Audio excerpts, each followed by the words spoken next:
Right. Okay, welcome back, everyone. Senator Canavan. Okay, I might just finish off. Thank you, Chair. This Tyro bypass issue. Have you had any discussions with the Queensland Government to extend the 4 lanes from the termination of the Gympie bypass at Curra to the Tyro bypass at all? Just keeping it going now that it's done, and we're going to also build the Tyro bypass? Senator Bill Brummett, Assistant Secretary, Queensland 2032 Venues Branch. No. Okay. So are there any at all plans or projections to look at 4-laning the Bruce Highway between Curra and Maryborough? Not that I'm aware of, Senator.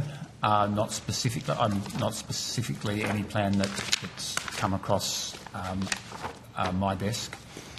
Okay. But it wouldn't surprise me if there was.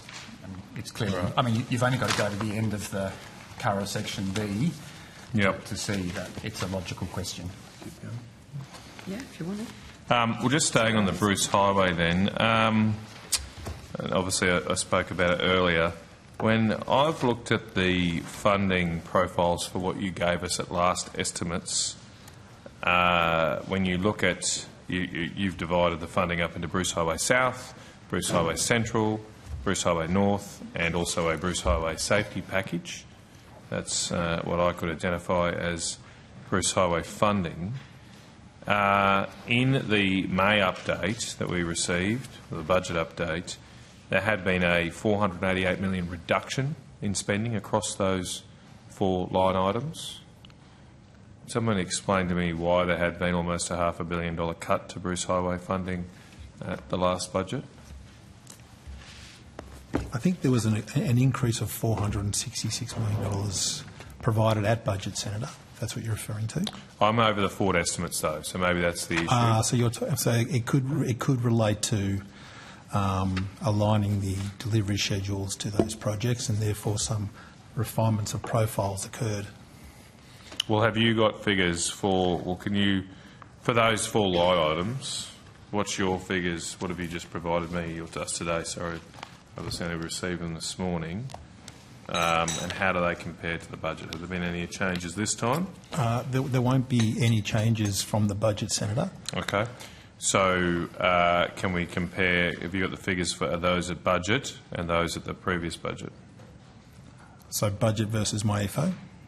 Either that or the budget in 23, whichever's easiest for you. Just see.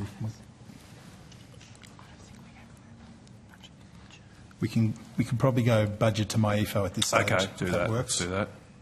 And would you like us to take you through each? Yeah, just for the forward estimates. Yeah, for the corridors. I can compare them here. I've got. Let's start with Bruce Highway South, if you've got it.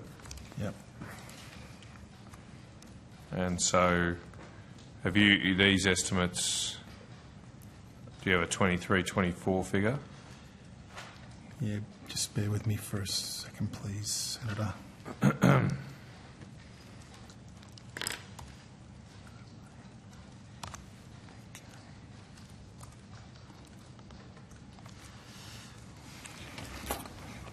All right, so for Bruce Highway South, which I think if you are looking at the documents we sent you, it's on page 18. But there were 22 projects in the Bruce Highway South, and in terms of the funding for 24-25 budget, it was $234.8 million, and at MyEFO it was $241.9 million. For the forward estimates?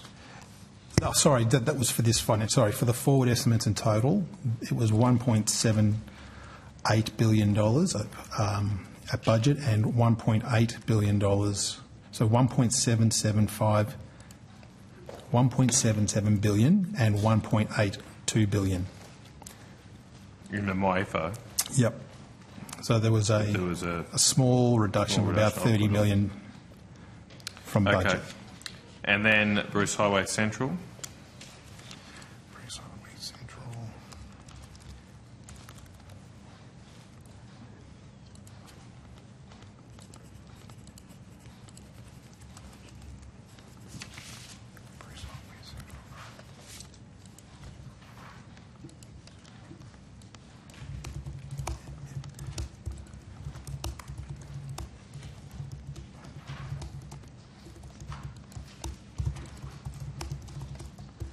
Sorry, Senator, if you just give me a moment. You've got it?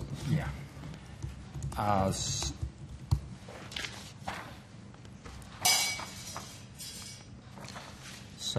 Okay, I've got it. So, Senator, in terms of the forwards for budget, there was $355 million over the forwards, and on my EFO, there was $551 million, so there was a movement of around $200 million. What was that largely? Which projects were largely contributed to that reduction? Oh, I'd have to look. Could we come back to you on that? Because Okay. there's 20-odd projects in that in that corridor. Bruce Highway North.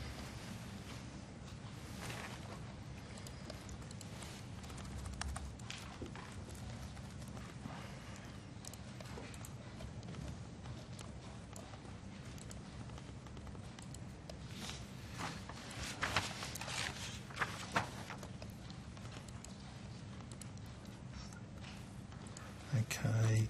So for Bruce Highway North, it was $267.9 million at budget. How much was that? Sorry, I missed it. 267.9. 267, thanks. And 424.7 at Right. my EFO. So another 150, 160 million. Okay. Thereabouts. And Bruce Highway, look, maybe don't worry about the safety package. It's relatively small, I believe.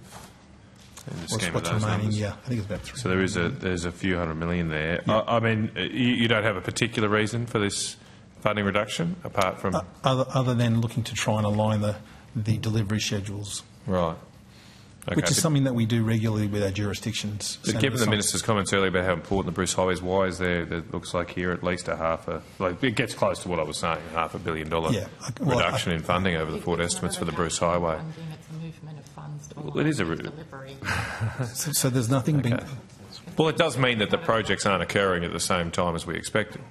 Well, I think a part of that, Senator, is also to align it with the capacity of the market to deliver it. Sure, but And as there's I a said number of earlier, that means our priorities. road is less safe and more dangerous because we're not getting these projects done. It's also not us As deciding where we go spend this money, Senator Canavan. We obviously work with the state government of the day, and it's profiled to ensure that it can be delivered with timeframes. You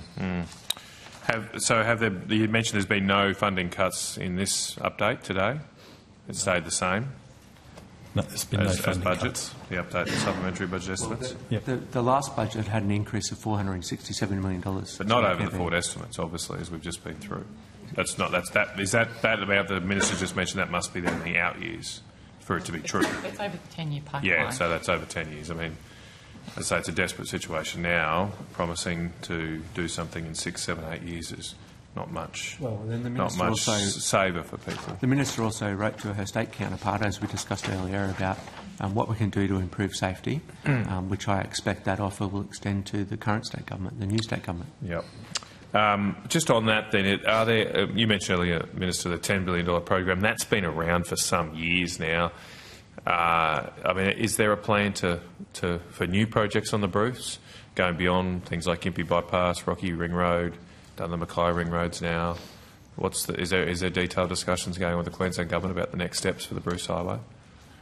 Yes, Senator, there are, but including Rocky Ring Road, the program is actually nearly $12 billion, so there has been an actual increase. So it's 11.6, including Rocky Ring Road.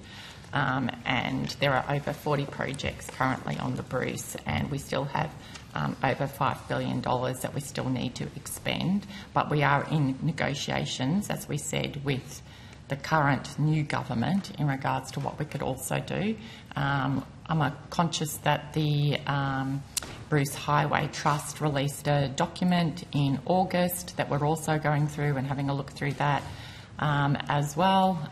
So, yeah, there's lots of conversations going on in regards to the Bruce. So can I just confirm that the new government, the new Queensland government, has already had discussions with you about the Bruce Highway?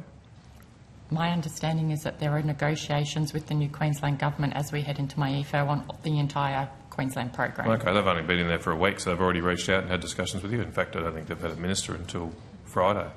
So you spoke with officials last week about the Bruce We've Highway? spoken with officials, and I understand that the minister's spoken with the the new minister? with her counterpart, which might have been the Deputy Premier at the time. Oh, okay. It wasn't the because there's Mr. Blake.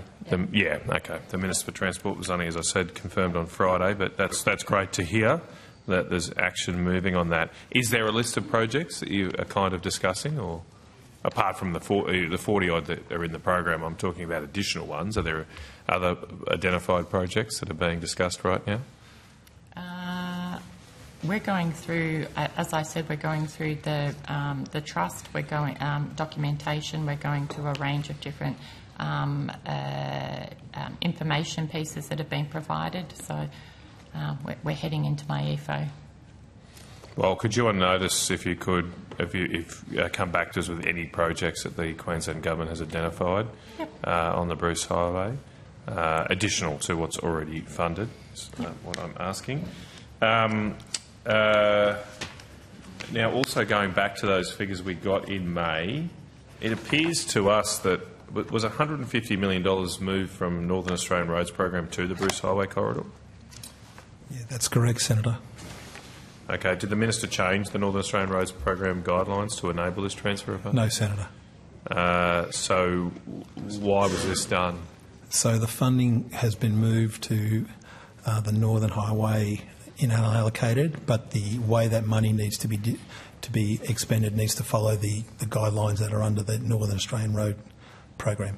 So even though the $150 million has been moved to the Bruce, the northern part of the Bruce Highway, yes. That $150 million still is subject to the Northern Australian Roads Program guidelines. What's that funding, that $150 million? I beg your pardon, Senator? What the $150 million that's been moved to the Bruce, what project, what specific project is that funding? Oh, it's still unallocated at the moment. Oh, okay. Right. So it hasn't been attributed to a project yet. Why was it moved then? Well, that was a decision of government, but it's a decision of government, Senator. Is that $150 million in the forward estimates? No, it wouldn't be in the forward estimates. It would depend on when the project's been attributed and the profile of that project. At that point, it would then be applied over the 10-year pipeline. Okay. It currently sits in an unallocated bucket. All right. Okay, I'll leave that there for now. Do you want to take over? Got some questions about Dunheved Road in New South Wales, Western Sydney.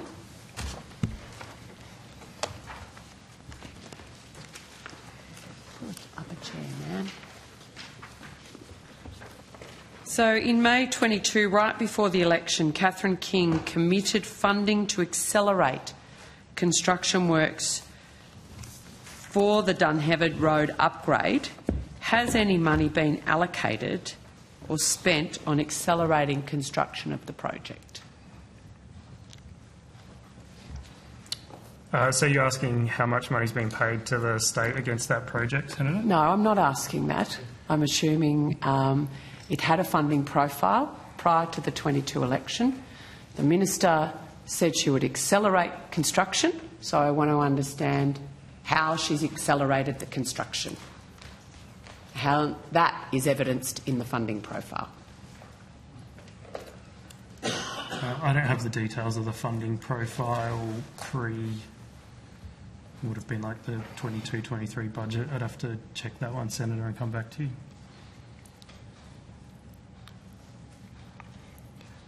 But in terms of the status of the project, so tender applications closed in the middle of the year. The tender's expected to be awarded. So tenders closed June 24? No, it was in August, late August. Okay, late August. And a contract. Have you got a date? The 22nd of August. And the contract's expected to be awarded before the end of this year. And then the commencement of works is expected to start in the first quarter of next year, next calendar year. So accelerating, the announcement of acceleration in 22, prior to the 22 May election, nothing will be done till first quarter 25. Is that correct? No, Senator. I think in regards to the length of a project, in regards to it going through design, early works, all of those sorts of things to actually get to construction. I wouldn't say that nothing has been done. Oh, Ms Hall, it's not that the Minister was announcing that she was going to fund Dunheved Road. That was a project that was already had commitments against it. The Minister said she would accelerate it prior to May 22.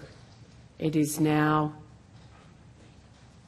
October 24, and I'm hearing from officials that the project won't be started until... Construction. I appreciate design, yes. Yeah. But the shovel in the ground will be in first quarter 25. I want to understand how that is an acceleration. We'd have to take that on notice, Senator, in regards to the process that had happened. What have you done differently? Well, Senator, I mean, these projects, as you are well aware, can be quite complex and takes quite some time to get through the relevant approval processes, planning processes, design work, to be able to deliver the project. So what was brought forward? As Ms Hall said, we'd have to take that on notice, Senator. We can come back to you on it. We can come back to you on it. It's actually 1.5 years behind schedule. So it's not even on time, let alone accelerated. I think the Minister probably referred to accelerating something that was already behind schedule.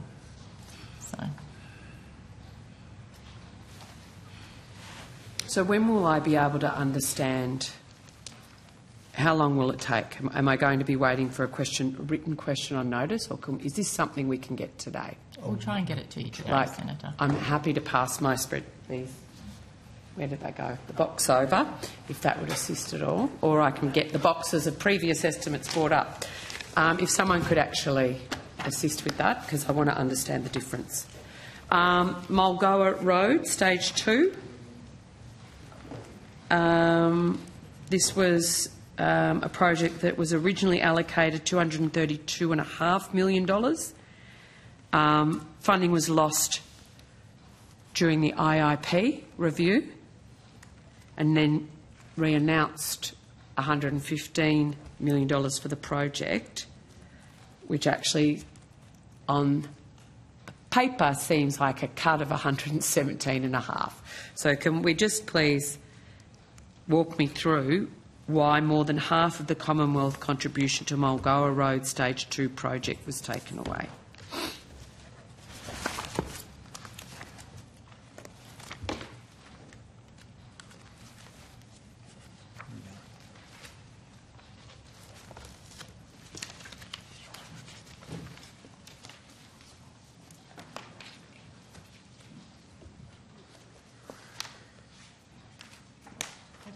Previously, Senator, in regards to decisions under the IIP review, there were, I think, 3 predominant reasons.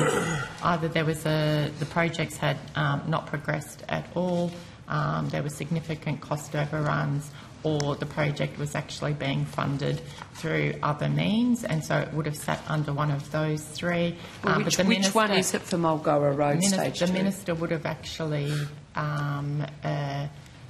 made it very clear that if a state wants to come back, that they could do so. So I'm just... I understand there's 3 kind of things. I want to understand which one was it for Mulgoa Road Stage 2? So just a little bit of clarification, Senator. Yep. So the project that was withdrawn in the lead up to the 2023-24 MyEFO was a different scope. So it was both Mulgoa Road Stage 2, but also stages 5A and and 5B. So it was a bigger scope project that was withdrawn. As Ms Hall said, the Minister had committed that if states or jurisdictions wanted to come back and reprioritise projects, they could. As part of the 2024-25 budget, there was a commitment from the Australian Government to fund Stage 2. So the $115 million re-announcement for the project is for which part of the scope? So it's stage 2, so it's between Glenmore Parkway and Jeanette Street. Okay, so that's the 115, and That's if correct. you want any more beyond that, the state will have to come back. Correct. And 5A and 5B are the ones that have been cut. Well, yeah, the funding was withdrawn for those components, and that wasn't part of the new project that was funded at budget. What conversations have been had with the New South Wales government about the $117.5 million that was not reallocated to the project? Well, at the time of the Australian government withdrawing its funding, that funding was maintained within the state, and then there were decisions made at the budget to reallocate some of that funding. The New South Wales budget? Yeah. Oh, sorry, no, as Or part ours. of the Commonwealth 2024 budget. Yep.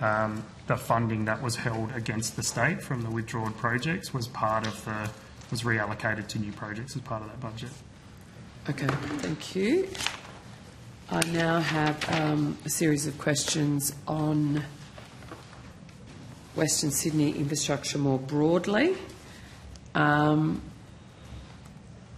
We just saw that the IIP review cancelled billions of dollars of funding for Western Sydney infrastructure, and the reallocation of $1.9 billion. The government reallocated 1.9 and completely cancelled funding for some project, and is now spending less, as we've just discussed with the Mulgrower Road project. What was the hold-up on projects that the delay has caused by the review and the repackaging of the new funding agreements? Has that caused delays on the ground of the rollout of projects? Because I drove through there, I think last week, Taz, we were out at Western Sydney, and there's a lot going on. A lot going on. So given particularly sort of late last year, early this year, the review, then the repackaging, two separate governments trying to get projects going, what's been the fallout on the ground? So, Senator, I don't think there have been any delays in relation to the projects, as we've previously mentioned as part of the IOP review, where if jurisdictions felt at any time that they needed to progress projects, they could write to the Minister accordingly and ask to do that. No, we had none of those. So in terms of the existing pipeline of projects, there were no delays. In terms of new projects, obviously they're coming on and they're moving forward. So I don't think that we would classify or categorise anything as being delayed. Okay. With the amount of population increase, particularly into Western Sydney over the last 2.5 years, is that something the department actually examines in its negotiations with the states? Yep. Yes, Senator. And how does that play out? Well, a part of that is in our conversations with them to understand their broader transport infrastructure planning, things like population growth, those types of matters all get considered in determining what priorities should be looked at being committed to moving forward. So can you talk me through what the population growth impacts are in Western Sydney over the last couple of years? And how that's changed that conversation that you've been having with the New South Wales government? I don't have those details before me. Who Senator. would? We'd probably have somebody from our bureau if they were here. They could, but we can get that on notice for you I'd rather today. talk about it. So can you clarify the question? So I just want to talk to somebody within the department who is au fait with the... I'm assuming when you have a negotiation with a state government, you will be looking at pressures that their communities, different communities are going through at different times. Western Sydney is a community that has been under significant pressure from population growth, as most peri-urban centres are, but Western Sydney in particular. And I wanted to understand what they were, what the population pressures were for Western Sydney in particular. So, And Senator, there's someone in the Bureau. yeah, so we can get somebody in to talk to you about that. But things that we look at when we're looking at making recommendations to government on whether to support the projects that are being brought forward by the state jurisdiction or not, include whether those projects are addressing anything that's in our infrastructure policy statement, and obviously population growth is one of those. We also look at whether there are safety issues, we look at livability issues, we look at if it's actually going to help with resilience. These are all of the things. We also look at, obviously, the business case, and we get advice from RRAT as well. In regards to Western Sydney, there is over $17 billion already being invested in Western Sydney to cater for that population growth, and that includes metro lines. It includes, I think, over 20 projects, if not more. It includes a new airport. There is significant analysis that goes into looking at the 13 LGAs thereabouts that are actually... So my question, I guess, Ms Hall, and I don't know where your officer is. You said someone from the Bureau was coming. Well, I'm hoping that there's somebody... They're hoping they're listening? Yep. There we go. Someone's up and about. Oh, okay, thank you.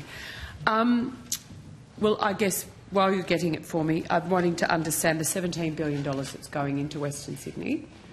How's that been impacted, influenced by the population pressures, and has that changed over time? I don't expect it's been a linear thing. So we can get to that so population, when the information... Population has been growing in Western Sydney for many years. No, I understand that, Mr Betts. The investment that Ms Hall has described is commensurate with that. Under the new federal funding agreement with all of the states, including New South Wales, we have commitments to joint planning with those jurisdictions over the long term, including the production of 10-year forward looks on infrastructure.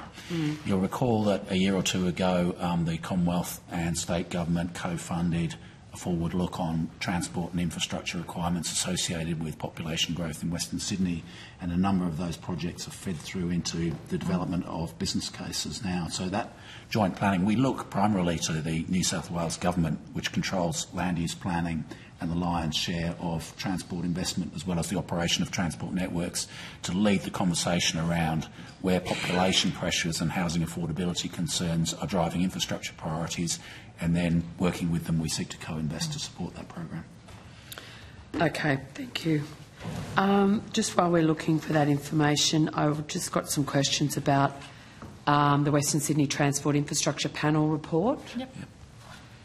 I want to understand why that was took 7 months to actually publicly release.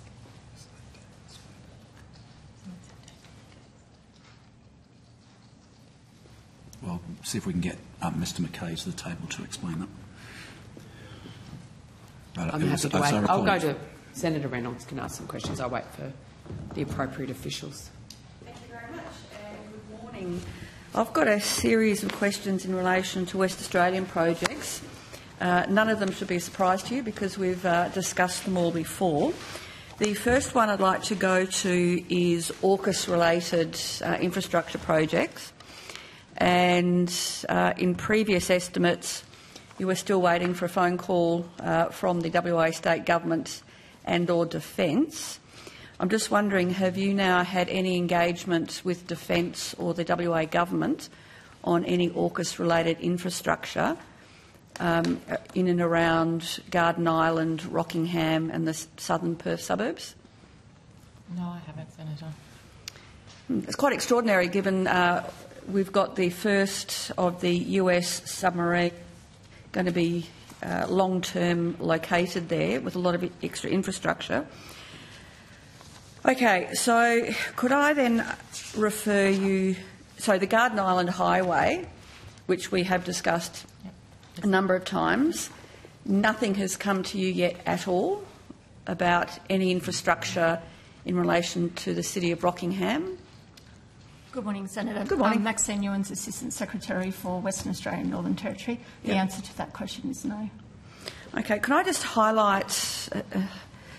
So, in somewhat desperation, the City of Rockingham and the southern city councils have just completed a transport needs survey and having a look at the AUKUS implications, which now are going to be active in less than 2 years. And something that we've talked about before is the Garden Island Highway. Now, without any road remediations, by 2030 there will be a 2.3 kilometre backlog of traffic to and from the island every day, going right through the heart of Rockingham, which not only will have Australian, US and UK personnel, but that is the surest way to lose social licence, having 2.3 kilometres, and by 2040 there will be 3.5 kilometre delays. Now, I find it unbelievable that the WA state government and Defence, who keep in other estimates, tell us we've got it all under control. Don't you worry your pretty little heads about all of these AUKUS-related projects. So, given that we've discussed it on multiple occasions now in these estimates, while they haven't come knocking at your door yet, have you, in any discussions that you've had in relation to West Australia, have you brought any of this up, given we have discussed it in these estimates? Not specifically in regards to that.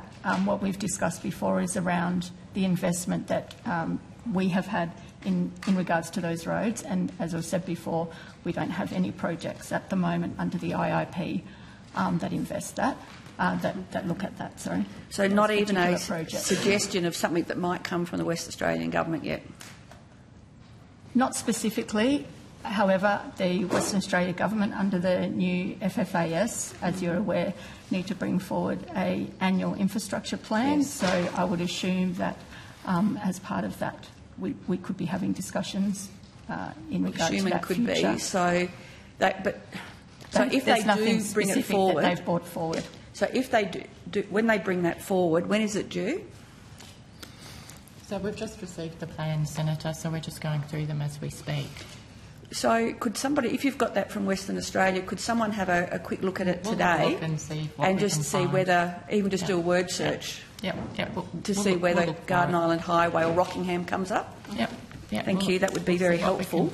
We are very conscious that those agreements, we're conscious are confidential, but we'll see what we can do. And I am conscious that with AUKUS as well, they are questions for the Defence as because of security levels that we just may not be able to answer. Chair, could I table, it might sort of help the process, if I can take, this is a public document, the Cape Heron Transport Needs Study? Sure. Thank you, and if you wouldn't mind passing it on. Thank you. I'll give you a copy of the road this is just a summary of it, the executive summary, but that might help going backwards. Thank you. Can I now come to Metronet, please? Again, WA. So my first series of questions in relation to Metronet are general questions in terms of Commonwealth funding. So when the Commonwealth funds state projects, in this case Metronet, what are the expectations of the Commonwealth in terms of probity and in terms of community engagement, and how the project rolls out in a practical sense? What's the general, and I'll come to some more specific questions, but what's the general approach of the department? Is it all care, no responsibility? It's the state who's responsible for overseeing contractors, alliance partners, in terms of probity, in terms of delivering what they've been contracted to do? So, Senator, so yes, the state is responsible for delivering the project. They're also responsible for stakeholder engagement, but they do keep us informed on what they are, how they intend to procure a project, how that project is being delivered over the course of the life cycle of that project, how they've been engaging with with stakeholders, any issues that may come from that. They keep us informed on all those things, but they are matters for the state to actually, they're at the pointy end in a sense. Okay. So for Metronet, for example, with all the various elements of Metronet, how often does the state government, and what is the content of what they report back to you in terms of all of those governance and assurance and probity issues? So what does that look like? Yep. So I just want to ask my colleague, Mr Ewens, to talk about this. Yeah, I can answer that. Depending on the project, but there are several processes and that they're required. So monthly on each of the projects, if it's their progress project status reports aligned with any claims for milestone and appropriate evidence. We also have across the number of projects in the Metronet program various levels of committees and governance reporting. So I sit on several governance committees across the Metronet program, and that includes going through the normal project management, risks, issues, status, timeframes, costs, things like that. So I would say it's very regular, and I'm at least talking to Western Australia officials at least monthly and seeing progress reports and updates. So those monthly reports that you get in the status updates, are they something that on notice you could provide the committee? We'd have to take that on. Could you take that on notice, because they would be FOIable, so whether we'd actually have to FOI them or whether you're able to provide them. And is it for a specific project you're looking for? Because there's different levels. Let's start with the Midland line. Yeah. I think it does go to Comstate Relations, but we will work out what we can do for you, Senator. So specifically, have you had any, in the monthly reports and your meetings, has the state government ever raised any concerns, take Midland, with any of the alliance partners? In regards to, so I'm definitely on the project board associated with the Midland project. Have they specifically raised an issue with their alliance partners? I would need to, I cannot recall off the top of my head. I would need to have a look at that. If you could, it's come to my attention, and it's also been widely reported in the West Australian press, that one of the alliance partners, Giorgio, has been getting incredibly favourable deals from the state government, particularly in relation to the Landgate building, where they got it something like $22 million cheaper than the valuation of the property. And I also understand that there's been other issues with the closeness of some of the state government officials and one, if not more, of the alliance partners. So if you could take that on notice. And so, okay, so you don't specifically recall that being raised.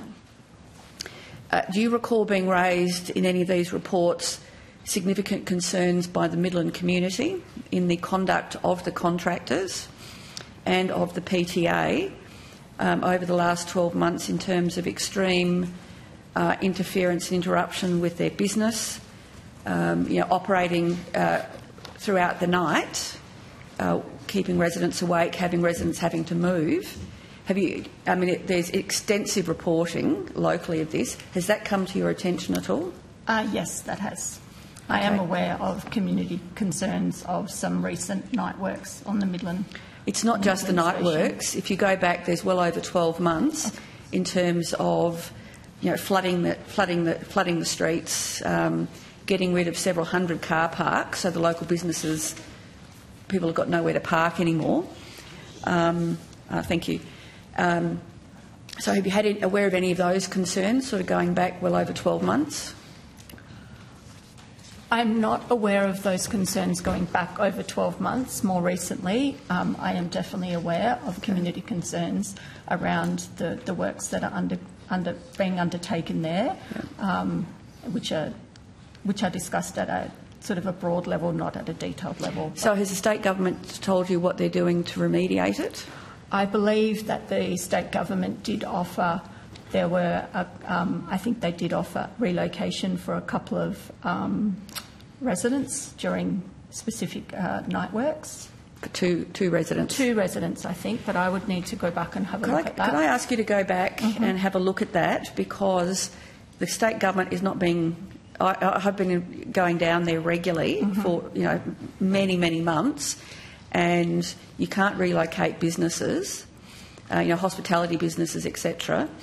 So if you could have a look at that and come back, you've seen it. It's I can't get into that. well, I wouldn't normally say this, but I think the state government and the state government agencies are lying to you, or they're actually keeping information from you. So if I could ask that you go back, and I'm happy to provide separately a whole lot of information which is publicly available, but it is a disgrace. I'm very familiar with that station as well, and the Midland Works, and the need. I do understand during the period of upgrading that as you know, the very old train station and car parking and things like that, there are disruptions, but I will definitely have a look. Nobody, I have found nobody in the community there who doesn't agree it needs a new train station, and there will be disruptions. But the way that the state government is doing this reflects really badly on the Commonwealth government, because it's the Commonwealth government signs all over the place. So if there's a case of, for example, hypothetically, you have somebody on behalf of the state government who is writing cheques but is also an alliance member, so is writing state government cheques effectively to the business, which I think on anything would smell a little bit of corruption, signing cheques to your own alliance. If that was the case, would that be an issue that, given it's Commonwealth money... Hang on, I'm lost. Is this a hypothetical? Who are you accusing of corruption? No. I'm just asking in jurisdiction. So is there any jurisdiction for, if there was anybody who had a concern of corruption, given it's Commonwealth money, could that be referred to the NAC, or would that have to go to the state? I'm just wondering, given the Commonwealth funding... I think the funding is provided through a federal funding agreement to the Western Australian government. Yep. But the relevant, you should ask the Attorney General's department about the operation. Okay, well, I'll go back and I'll go and ask them about it. Now, just in relation to complaints, there was a highly publicised case of a Chinese national who was working on a Metronet project, not Midland, I understand. I think it was Bayswater, who was in a category of workers where he was forced to be an independent contractor, so he could be paid less, which it's been widely reported in WA was also an issue with... He wasn't a lone case of where Metronet contractors had been doing this practice. Are you aware of this? No, I'm not, Senator. Could I ask also you take that on notice, because again it was widely reported, and it should have been something that the West Australian State Government reported through to you, because it was earlier this year. No problem. Okay. Could I now go, please, to... Or do you want a break, or do you want to come back to it, or are you... No? Okay. Community infrastructure. Is that now, or is this just roads at the moment? Later, thank you. Could I then go to the West Swan Road project, please? Where am I got it here? Reed Highway interchange with the West Swan Road.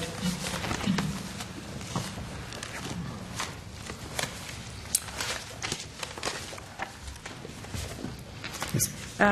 Could you give us an update on where that project is up to, please? So, Senator, my understanding is for that project that the design and development is currently continuing, including undergoing environmental approvals, land acquisition and the procurement process. And I think construction is expected to be commenced in mid-2027. So it won't start until mid-2027? The construction part won't start until... And when is it... So if it starts mid-2027, when is it due to be completed?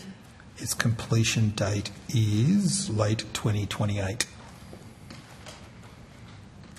Do you know if the state government, as I'm sure you're aware, that is a terrible choke point. It can take, in the mornings, an hour to get through the one interchange.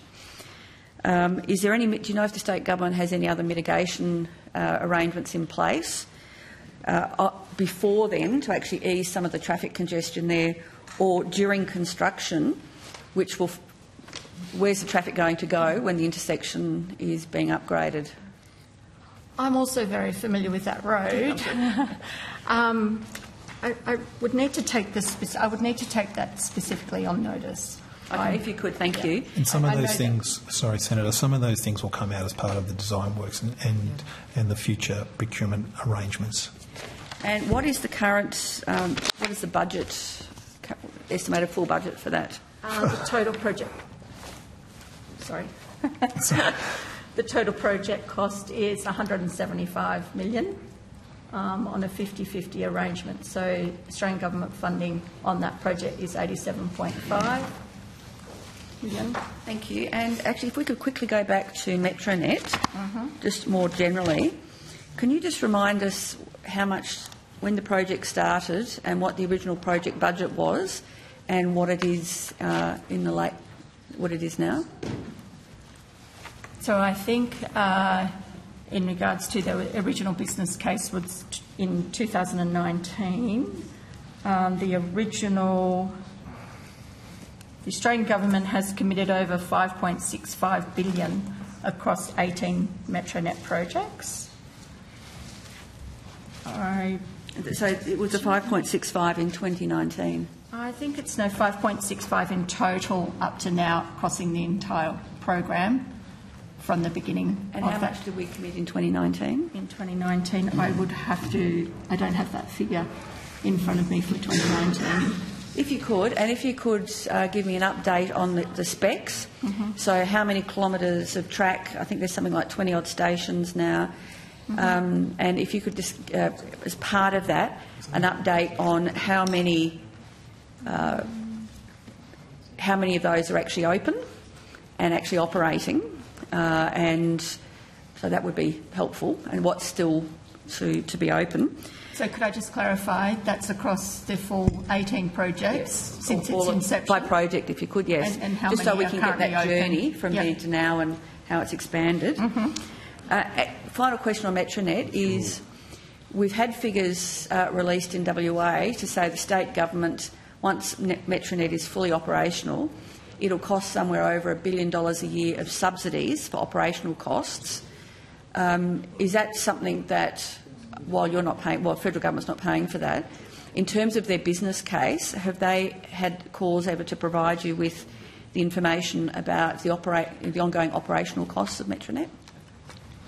Not specifically. I mean, certainly at the Metronet program governance and as projects coming to an end. So the Yanchep line recently opened, Morley Allenbrook will be open towards the end of the year. So certainly in the broad, we talk about the ongoing arrangements post-delivery, but not specifically around that figure that you just quoted. Could you take on notice for me and just go back and check, and even in the updates that you're having a look at, what, in terms of each of the lines, what the business case was in terms of, when it's open, what numbers they're expecting. So the Yanchep line, what numbers they're expecting, how much revenue they're expecting to get from passengers, and then how much the taxpayer will be putting in for each of the lines. We'll have a look at that for you, Senator. We'll see what we can do. Sorry? We'll have a look at that, Senator, see what we can do for you. Thank you. The Thank you. business case is publicly available though. Thank you. Okay. Thanks, Sticking with WA. Thank you. I've previously asked about the Nicholson Road grade separation project. It's listed on page 27 of the document you provided to us. Can you please provide us with an update? Are the tenders still on schedule to be put out by December, as you previously advised in February this year? So in regards to Nicholson Road, Garden Street separation, so the project development works have been completed, early designs, environmental and heritage assessments, and land acquisition works. So since we have been meeting regularly on that specific project, the design developments are ongoing, including we're looking, I think I reported to you before, extensive service relocations with Western Power and ATCO. The project is on track to commence construction by December 24, but with the extension of the Nicholson Road pedestrian underpass, which will provide an active transport link, from the Metro Nicholson Road station. So in regards to the tender, I don't have that off the top of my head, but I'm sure my team will get that answer. So just to clarify your evidence there. You're saying that the project will commence... Only on that Nicholson, so we know how that is a very complex roundabout. Yeah. So there's still a number of early works and discussions and designs happening, but as part of that, from the Nicholson Metronet site, there will be a Nicholson overpass that will help ease some of that to begin with. So there will be, as part of that, they'll also be looking at early works, service relocations, but having a look at that bypass that goes over. So the Western Power relocation works, has that been completed? No. Right. There's a delay then on that? It's ongoing, so ongoing discussions around the service relocations. Certainly, I'm just thinking, I mean, Main Roads WA have definitely, looked at other options of early realignment and things like that in regards to that. But certainly the service relocations involving Western Power and ATCO Gas have not been completed. So similar to the question that Senator Reynolds was asking in relation to the Midland project, there has been with other roadworks programs related to the train station at Nicholson Road there's been quite significant interruptions to businesses operating in that area. Some of them have actually had to close their doors because the traffic would have to go all the way up Nicholson Road and then do a U-turn to come back to be able to get a left-hand turn into some of those businesses operating. They're very concerned about the impact that's going to continue if there is continued delay in the delivery of these projects. The feedback is that sorry? It was an election commitment from the last election, Senator O'Sullivan. Sorry, why are you interrupting? Well, you're trying to suggest that there's some sort of delay. Like it was an election commitment that we made. No, you're wrong, Minister. This was a previous government commitment. But you didn't put any money into it. It was a commitment by the government. You didn't put any money into it, though. No, that's not true. Well, it is true. We're the ones who've actually made progress on it. You come in and complain about it, and you say we're the ones there is no progress. That's the point that I'm making. Well, it is. The there is no progress at all. The progress that's being made. Well, can you provide the evidence You were part of that, of a government Minister? that didn't do anything about it. Sorry, you're wrong. Well, I'm not Senator O'Sullivan. There was this project's been sitting there for quite some time, and because the previous government did nothing about it. Is the point I'm making? That's exactly my point. So the commitment was made about 6 months before the election. So, like, you're in government for 10 years. Anyway, I'll continue with my questions if that's all right, Chair. Might be a good idea to just quit while you're ahead and keep going then, Senator O'Sullivan. There's obviously a bit of defence being run here. So what we've got is a project that's delayed, presumably because of what seems to be the Western Power issue. Is that right? The relocation of those services? It's primarily to do with the service relocations across Western Power and ATCO Gas. Okay, so the simple question I've got is when will the project be able to commence? As in I'm talking about not the pedestrian overpasses. I get that. That's all part of the train station. When's the grade separation going to commence, and when will it be completed? Well, Senator, I think that, as Ms Ewan said, that will be subject to those very complex utility relocations that are currently undergoing, and we know that the WA government is focused on it because we discuss it with them often, but that process does and can take time. And what will the cost implications be for these delays? So we would need to, at the moment, I'm just thinking, sorry, just to go to your earlier question. So the main contract for the Nicholson Road commences early 2025, with award anticipated late 25 for construction to commence in early 2026. We would need to continue to work with our WA colleagues on any cost implications associated with that project for these delays.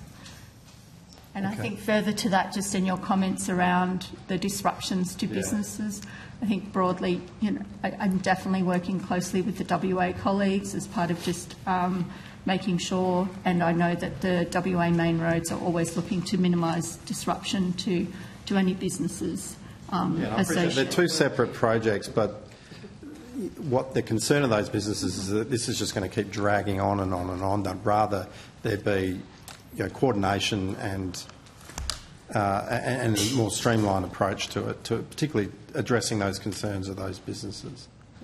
Yeah. Can I ask, just separate project that's not listed on on your schedule there, just has there been any requests from the West Australian Government in relation to the Leach Highway Shelley Bridge widening?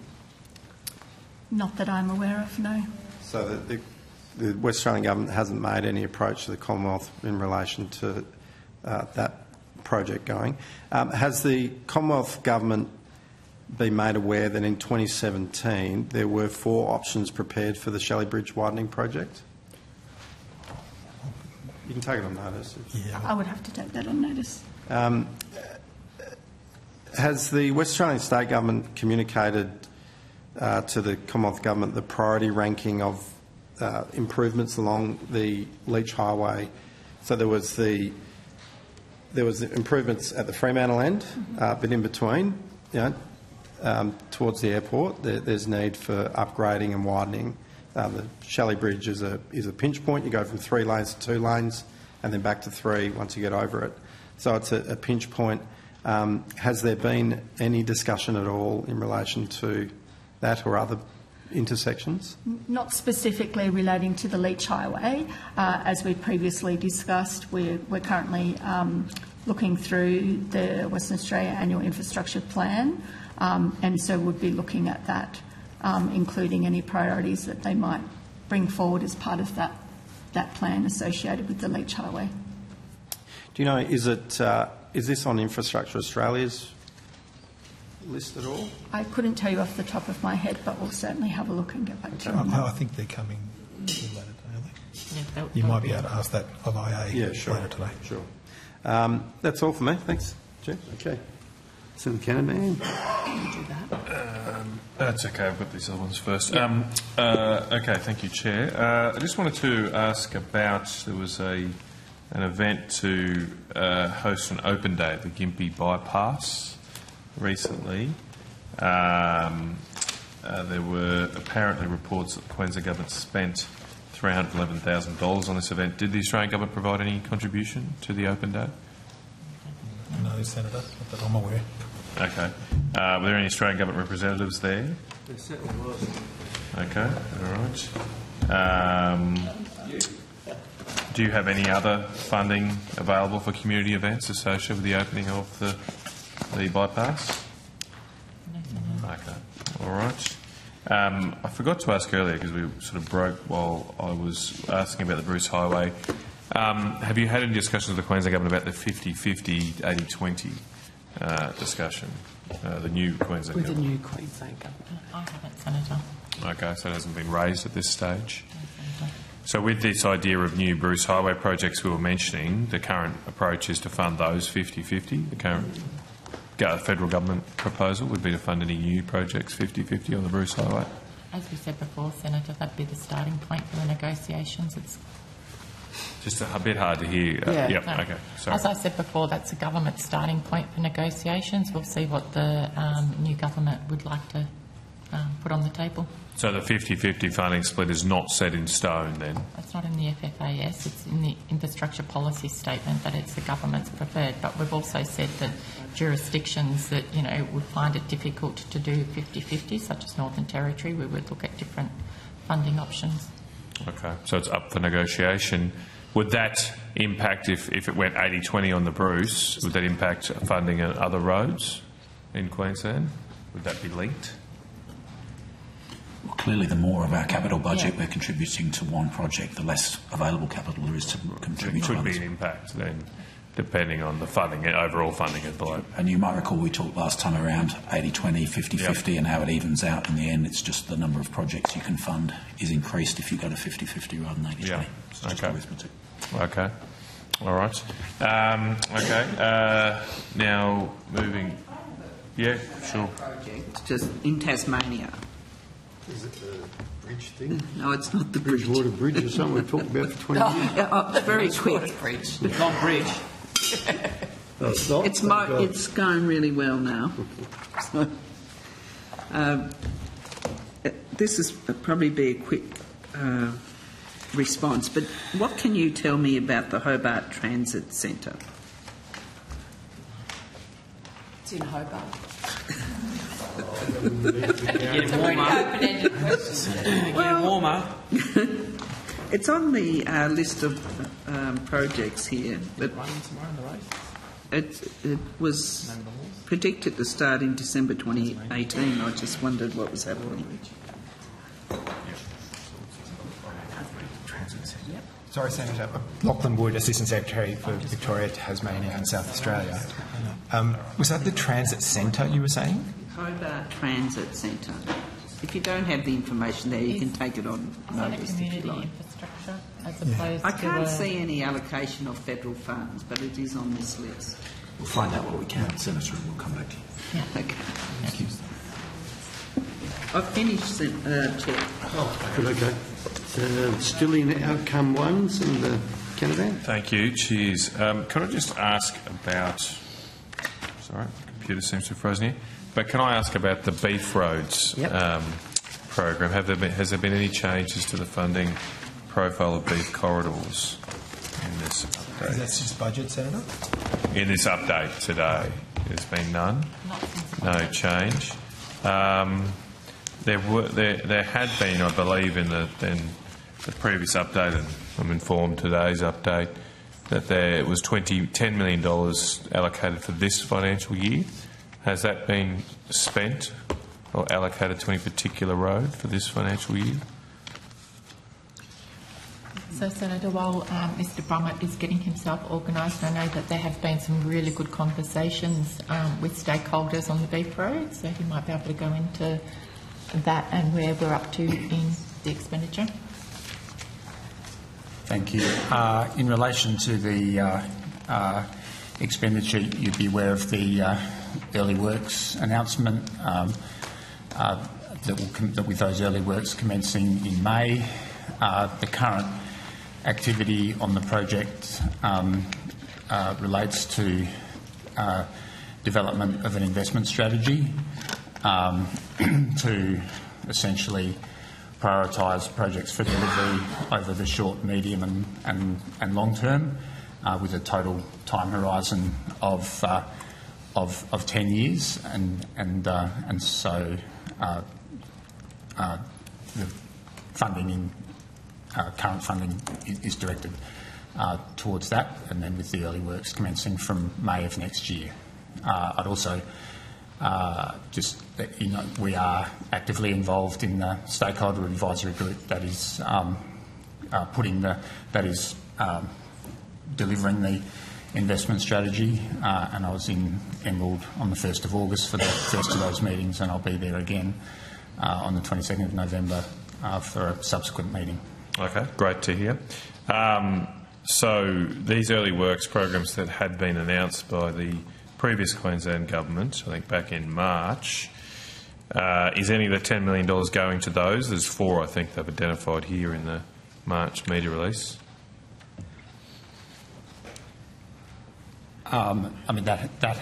Those works will commence from May 2025. So depending on exact timing. $10 million might not go out this financial year. It may not, or there could be a little bit. It would be milestone payments here that work would have to be completed before you'd release the $10 million, so they're unlikely to do much in a month. Okay. Well, I'm just trying to get a handle. You've got over the next few years, there is $10 million this financial year, $15 million the next, and then in 26, 27, $20 million, if I'm reading all this right. What's that? Is that just to fund these 4 projects? And I suppose just to read them out, it's Claremont Alpha Road, Alpha Tambo Road, Fitzroy Development Road, and the May Downs Road, all of them are pave and seal sections or widenings of the roads. Is that 45 million over the next 3 years, is that to fund those 4 projects? Yeah, I mean, as those projects get into construction, that's clearly where the majority of that funding will be going towards. Right, the majority. How much are those 4 projects, how much are they costing in total, the early works? 45.7 from the total cost? Yeah. And so our contribution, or the federal government contribution, will be 80% of that 45 million? Correct. Okay. When's the next tranche of roads to be announced, or is there a timeline for that through this working group? So the investment strategy, the next tranche of projects will be set out in the investment strategy, which will be essentially those, I guess, highest priority projects that are suitable for delivery in the short term, and essentially in the tranche subsequent to the early works package. Right. There's no specific timing allocated to that. As I said, the investment strategy as a whole is 10 years, and then there's a short, medium, and... Okay, so there's no set time frame at the moment about when the next set of roads will be identified beyond these 4, or next set of investments, I should say. Not at this point, but as I said, there's a further meeting on the 22nd of November. Okay. So just take me through this group you're in. I might not have heard of that before. What's the... So it's essentially chaired by Transport and Main Roads. Okay. All of the responsible mayors are present. They were all physically present in Emerald when I was there. There are a number of other people. What's the group called? The Beef Corridors Strategic Advisory Group. Okay. Stakeholder Advisory Group. Stakeholder Advisory Group. Yep. And was it the first meeting in Emerald? I forgot the month you said. 1st of August, that was the first meeting. That was the first meeting of that. Yes. Okay, that's good. And there was a broader stakeholder engagement meeting in Brisbane. Right. 3 or 4 weeks ago, and then the next of the stakeholder advisory groups on the 22nd of November. Okay, have you got the list of the councils or the mayors of the councils that are in that group? Yes. Yep. I'll just quickly go through that if you've got them there. Banana, Central Highlands, Isaacs are definitely 3. Rockhampton Regional Council, Gladstone Regional Council, Banana Shire Council, Woorabinda Aboriginal Shire Council, Central Highlands Regional Council, Isaac Regional Council, and Barcaldine Regional Council. Yep. Okay, that's, I think, got them all. And that's it? There's just the mayors, federal and state departments, or any other stakeholders? Or there were a number of stakeholders who were... there were some advisors who were present. From the councils? No, advisors were both from the councils and also from, I think, TMR, who are helping to deliver I suppose I want to clarify, there's no other external groups, there's not AgForce or other third parties, it's just the government. That was the meeting, the subsequent meeting in Brisbane had I'm not using the correct names, but the truck drivers, the Queensland Farmers Federation, etc., all of those broader stakeholder groups. Okay, all right, that's very good. A really important project, as I've expressed before, so it's good to hear some good development of it. Okay, all right, I'm done on that one. Thank you, Chair. Okay, have we got Queensland here? Yes, excellent, thank you. I just wanted to quickly go to the Gladstone Port access road extension. I'm seeking an update on the $100 million project that the previous coalition government committed $100 million to. It hasn't been commenced, and the Department of Transport and Main Roads website has not been updated since 2020 regarding this project. So I just want to get some clarification on any factors contributing to the delay on behalf of Colin Boyce, the local member.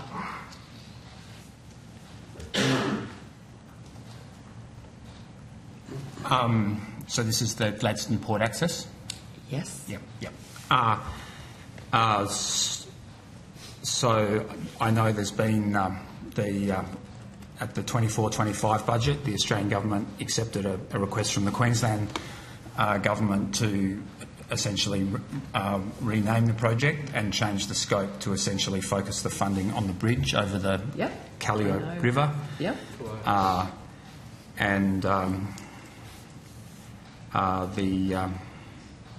Obviously that will allow, I'm sure, as you realise, obviously higher heavy mass vehicles to travel over that bridge and access the port. The project remains in planning, with essentially the Australian Government working with the Queensland Government on to finalise delivery timeframes. Is it an 80-20 split, given it was announced? Yes, Senator. Yes. When it was announced? Yep, it retains its 80-20. Okay, and the project timeline? We've renamed it, but have we actually got a plan to get some shovels in the ground? Just going by the funding profile, there's funding from 24-25 and then the majority through until 29-30, with the majority of that funding probably by 28-29. Okay, so it's in the forwards. And slightly beyond. So 12 million in 24-25, 12 million in 25-26, 12 million in 26-27, 24 million in 27-28 and 24 million in 28-29 and 16 in 29-30. All right, thank you. I have a question around the Central Queens CQU campus. Is that appropriate to ask that here? To fund a new campus, or is that? I think that's outcome 3. Outcome 3. Okay. Yeah. Excellent. All right, we might go to. Sorry, there was one other in Queensland. The passenger rail.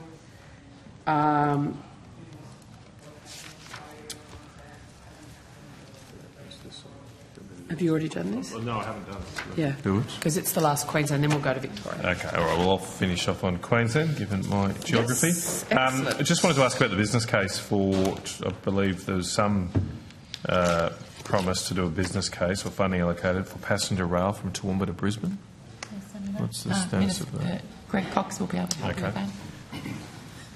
that. Yeah, thanks, Senator. So we received the strategic assessment of service requirement from TMR in August 2021 and the preliminary evaluation report in May 2022. And both governments have agreed to close the business case work on this under the existing PPR and return the remaining funds to the IIP, and a project summary developed from that work is on the TMR website, and any further sort of release of findings would be subject to agreement from both governments. So the summary's on the website. Is there a bigger report that's been conducted behind that summary? That's right, Senator, there is, yes. Who wrote the report? Was it consultant? Queensland Government. Oh, okay, it was a government report. Could we get a copy of that? We could certainly ask Queensland, because it's their IP, so we would have to ask them for permission. Right. How much funding did we provide for this? Senator David Muldoon, Assistant Secretary, Freight Terminals, $2.5 million. Okay. What did the Queensland Government contribute? There was no contribution from Queensland. Can I just... I don't know. So we paid for it. And we can't... And they have the... We paid for it. The federal government paid for it. And then the Queensland Government takes all the IP. How does that work? Who wrote that contract? Is that... So we wrote a... When you say they own the IP... We have a shared interest in it, Senator, but we would have to get agreement from both parties. And I should say Queensland contributed in-kind resources from their department to support the work. Sure. I don't know. I think, obviously what's done is done, but it seems strange that we don't negotiate a tougher line on this stuff if we're going to fund it. Absolutely. Maybe we should have the IP. And it also, it's frustrating for us as an exercise in a parliamentary accountability. Something that's been funded by the federal government is now excluded from being provided to a parliamentary committee of the federal parliament. But this money was appropriated by the federal parliament. I don't think I'm saying it's going to be excluded. I think what I'm saying to you, Senator, is that we will go back to Queensland and seek permission to get... My point is a more generic one, though. Yeah. Even in this instance, if we get it, the problem is we're at the whim of the Queensland Government. We have no powers of this committee to compel the Queensland Government to provide it. If they say no, that's that. And it seems very strange. Something's funded by the federal parliament, appropriated by the federal parliament, can then be somewhat kept from oversight of the federal parliament. Okay, and it's not a partisan point, because I've seen this happen a number of times. We pay for state governments to do stuff, and they just run rings run around off. us. Yes, that's right. Okay. So the business case that has been done, when was that provided to the federal department? Did you say last year? Was it completed? The preliminary evaluation report was in May 2022. God. Okay. And that was provided to the federal department in May 2022? That's my understanding, yes. Was the minister briefed on the findings? I would probably have to take that on notice. I expect the answer is yes, but I want to get the right date for you, Senator. So that's fine. Sorry, May 22. So post the election in May? Which minister? Would have had to be. Yeah. Who would have been a caretaker? Yeah. Well, the report was, just to be clear, you haven't confirmed whether anyone was briefed in May 22 or briefed at all, but you're saying the report was finalised in May 2022 and probably provided to the federal government in May 2022.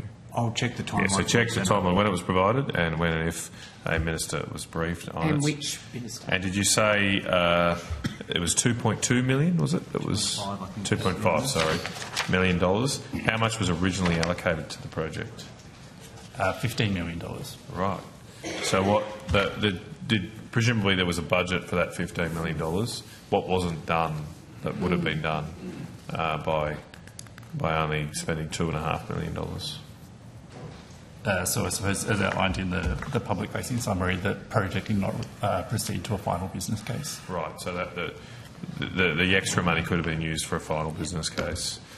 I mean, I haven't. Sorry, and these questions have been provided to me. I'm happy to say by Mr. Garth Hamilton, an excellent member of Parliament. So he knows a lot more about this than me. Did these findings? What did they find? Did they say that there's no need to continue with it?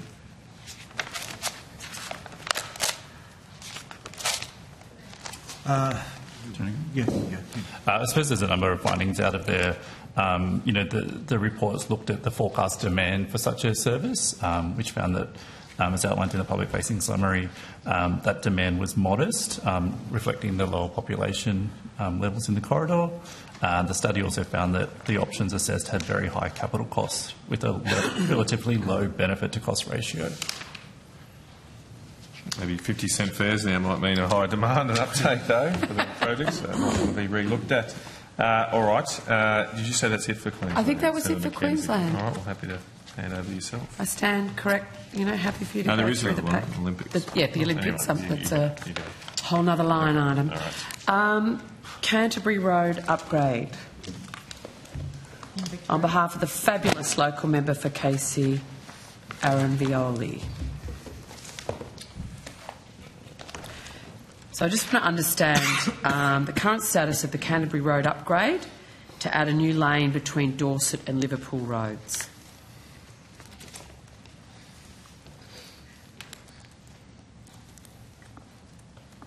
Mr. Wood.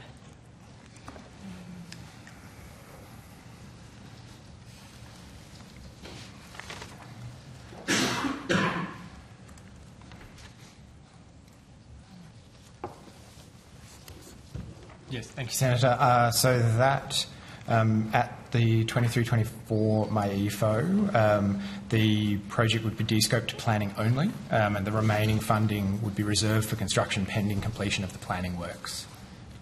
Okay, so the planning works, that's occurring right now, so that was my EFO. So how long is it till we have the planning works completed? Because it's... Yeah, I will have to check with the Victorian Government and when we're expecting that. I don't have that information in front of me. What's the amount of money that was put aside for planning? The budget is $4.76 million for planning. And how much is sitting waiting the outcome?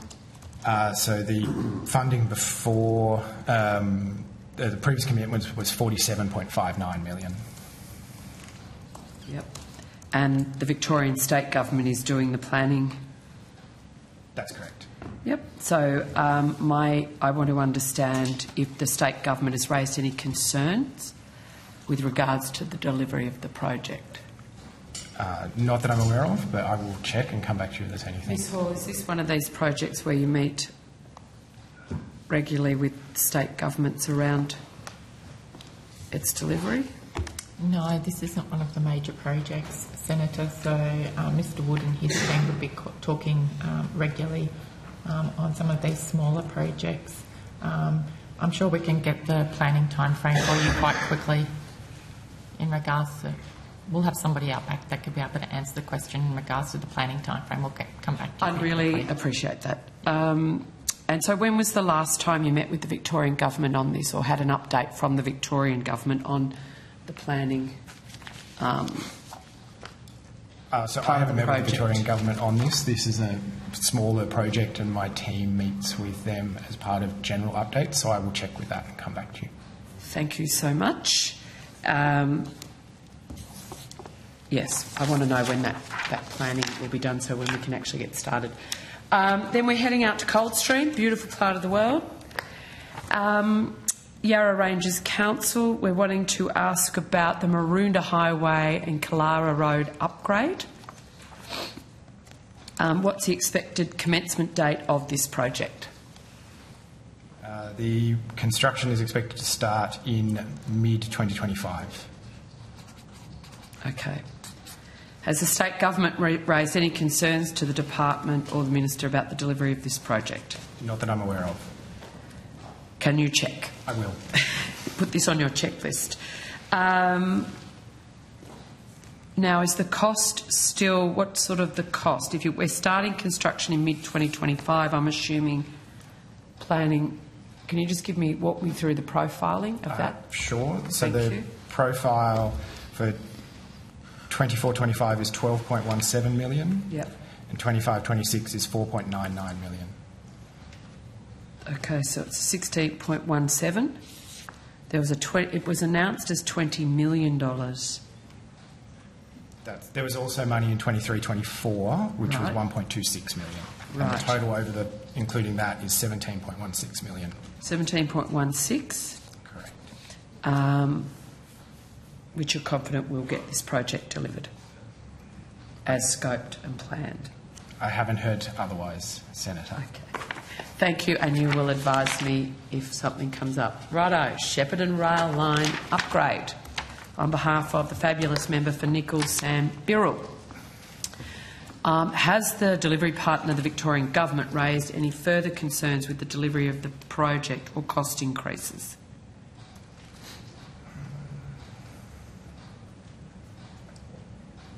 We confirm last estimates that an additional $11 million have been provided due to cost pressures being felt by the Victorian Government. Correct. No, there have not been any additional cost pressures raised by the Victorian Government. Okay, so that will be proceeding with the profiling that had been previously outlined. Your profile is unchanged. Thank you, Mr Wood. That's a really sharp answer. Very helpful. Okay, $10 million for the Shepparton Rail Line upgrade, identifying current and future freight rail requirements from Shep to Toke, Shepparton to Tocumwal, to consider options to upgrade and standardise the rail line. Can you please give me the current status of that piece of work on the freight task to the New South Wales border? So just bear with me a moment. You did tell me the last update the scoping work was underway. I'm just hoping we've got beyond scoping. Is that the Shepparton Alternative Freight Route Enhancement Package? Does it go to Tocumwal?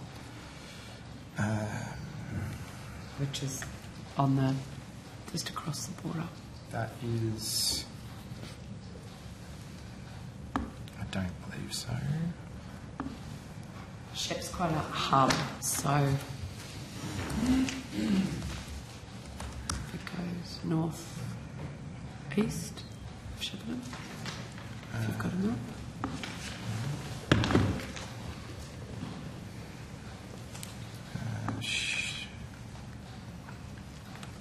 That's the Shepparton rail line upgrade. Just one moment.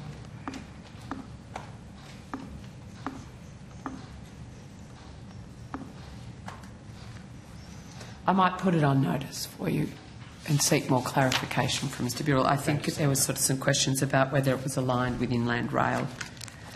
I think we can go to Olympics. Well, while we're still on the Inland Rail, though, I might just quickly ask, is there any update on the funding for a study on the extension of the Inland Rail to Gladstone? Oh, yes.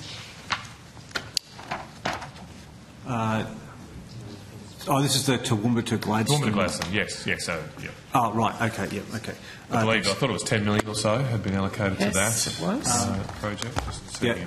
So that's still that is still ongoing, and a decision, and I think sort of goes to the issue we were just discussing, Senator, about this again is a project we have jointly funded with Queensland. Do you want to talk? So I think, Senator, we're hoping to finalise that shortly. Okay. So nothing's been completed at this stage? There's been no final product produced provided? There's been no final decisions made or publicly announced as far as I'm aware, Senator. Okay. And who's doing this work? Again, it's Queensland. The Queensland Department of Main Roads. Who will own the IP of this work once it's completed? It will again be a shared proposition, as we just discussed with the other piece of work. Oh, okay. So I'm getting confused. I thought you said earlier that the IP is owned by the Toowoomba to Brisbane passenger rail case. So who does ultimately end up with the intellectual property of this report for the Toowoomba to Gladstone? We both have a vested interest in it, the Commonwealth and the state. And it requires the agreement of both the Commonwealth and the state to release the report. Right. So we have a 50% share of the IP, in effect. I'd want to go and look at. Is there any? Okay, well maybe you take on notice. Is there any contract that deals with the? I'll happily take that on notice, Senator. Yeah, and I suppose it does go to this issue of parliamentary accountability and providing of information and spending of taxpayer dollars. Okay, all right. So when you say soon, is there a deadline for it? We're hoping that it will be relatively imminent, but that will be up to governments, given that there's a new Queensland before the end of the government as well. year. That's our hope. Right. How long is this? When was it first started? I think it was a couple of years ago, Senator. I'm sure the team have the. So the strategic assessment of service requirements, so that was the part one of the gateway, it was January 2023. Yeah. Right, okay, all right. It'll be good to get it. And what will this be, the completion of that $10 million of funding once this report is done, or is there further work to do after it? It'll be a matter for governments to decide. Yeah. Oh, just particularly about the $10 million have been expended by the end of this report. So for the business cases, whatever the final costs come in, it won't be more than the $10 million, no. Just still trying to... So how much are you budgeting for it? Like, presumably got a budget for this. What's been put against the budget for this particular report that is to be finalised imminently? So the Commonwealth Government committed $10 million and then a project proposal report has been approved for $10 million. So are those two separate things? No. No. Okay. No, the budget. Yeah. As you know, Senator, we get, because we pay on milestones, we do the project proposal reports. They will tell us what they think the estimated cost is within that budget. So in this case, they align. So the $10 million is allocated to this particular report that should be... Okay, that's all I want to know. I just want to check there's no hello log there. All right. Okay, I suppose there's not much more to ask about that because it's not done. Did you want to do this other one? Yes. So, sorry, we're going to have Queensland back, but all politics is local and I don't... This is about the New England Highway Kabbalah? Kabbalah. So this is a project outside of a defence barracks and sees a significant traffic flow on the New England Highway with military and heavy vehicles entering and exiting, and it's a safety issue. The allegation is that Queensland Labor sat on the project for almost 5 years. The Federal Coalition committed to it, so I would just like the department to advise the current status of the project.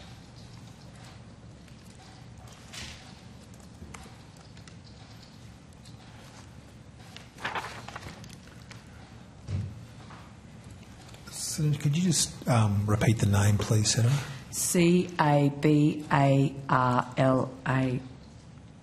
CABARLAH, New England Highway. It's just north of Toowoomba. Kabbalah, yep. Always good to have a local, Senator Canavan.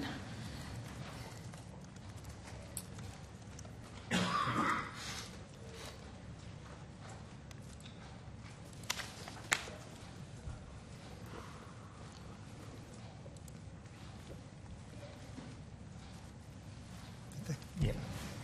Yep.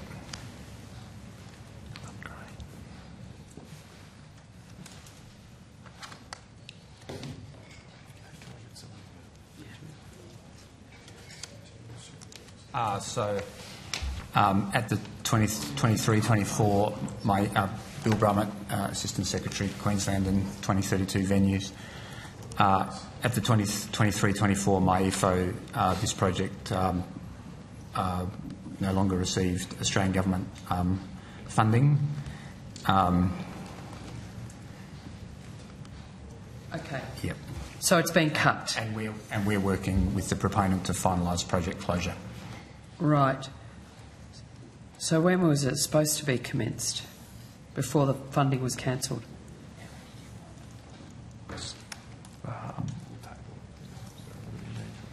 It was a 2019 election commitment, is my understanding, Senator.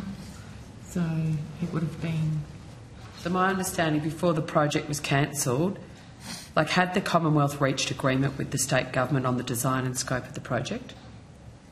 According to the TMR website, design was complete.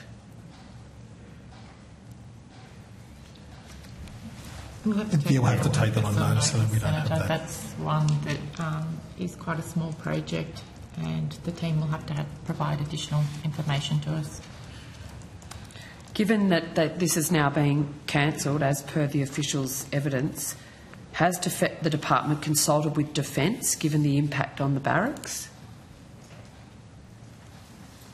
No, not that I'm aware of. I haven't consulted with Defence on this one, Senator. Has the delivery partner raised road safety concerns as a result of the project being cancelled? As in TMR, as in our Queensland officials? Not to my knowledge. And the delivery partner hasn't raised any concerns with the project being cancelled? Not to my knowledge, Senator. Well, could you check? Because my understanding is this is a huge safety concern, and to your knowledge these days, we just need to double-check things. Thank you. I just had a question on the Inland Rail from its great champion, the Honourable Mark Colton, and a passion project of his for many, many decades, as I'm sure everyone in the department knows. I want to get clarification on previously unanswered questions on notice about the Inland Rail and get clarification on when construction for 2N2 of the Inland Rail will commence, and that's the Narromine to Narrabri section. So I'm just wanting to understand if the Quan SQ 240000612 on land parcels has left the department and headed to the Minister's office.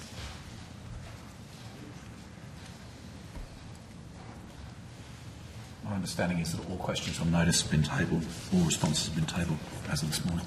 Could I ask the Secretariat to get me that response then, please? So, can you please confirm the amount of land needed to be acquired for Phase 2 of the Narrabri to North Star project? Senator, we'd have to ask, that would be a question better directed to Inland Rail. So you don't know? Well, I don't have the information at hand. Okay. Has the amount of land changed over the lifetime of the plan? Again, I'd have to take that on notice. Thank you. So when will the construction for Narromine to Narrabri commence?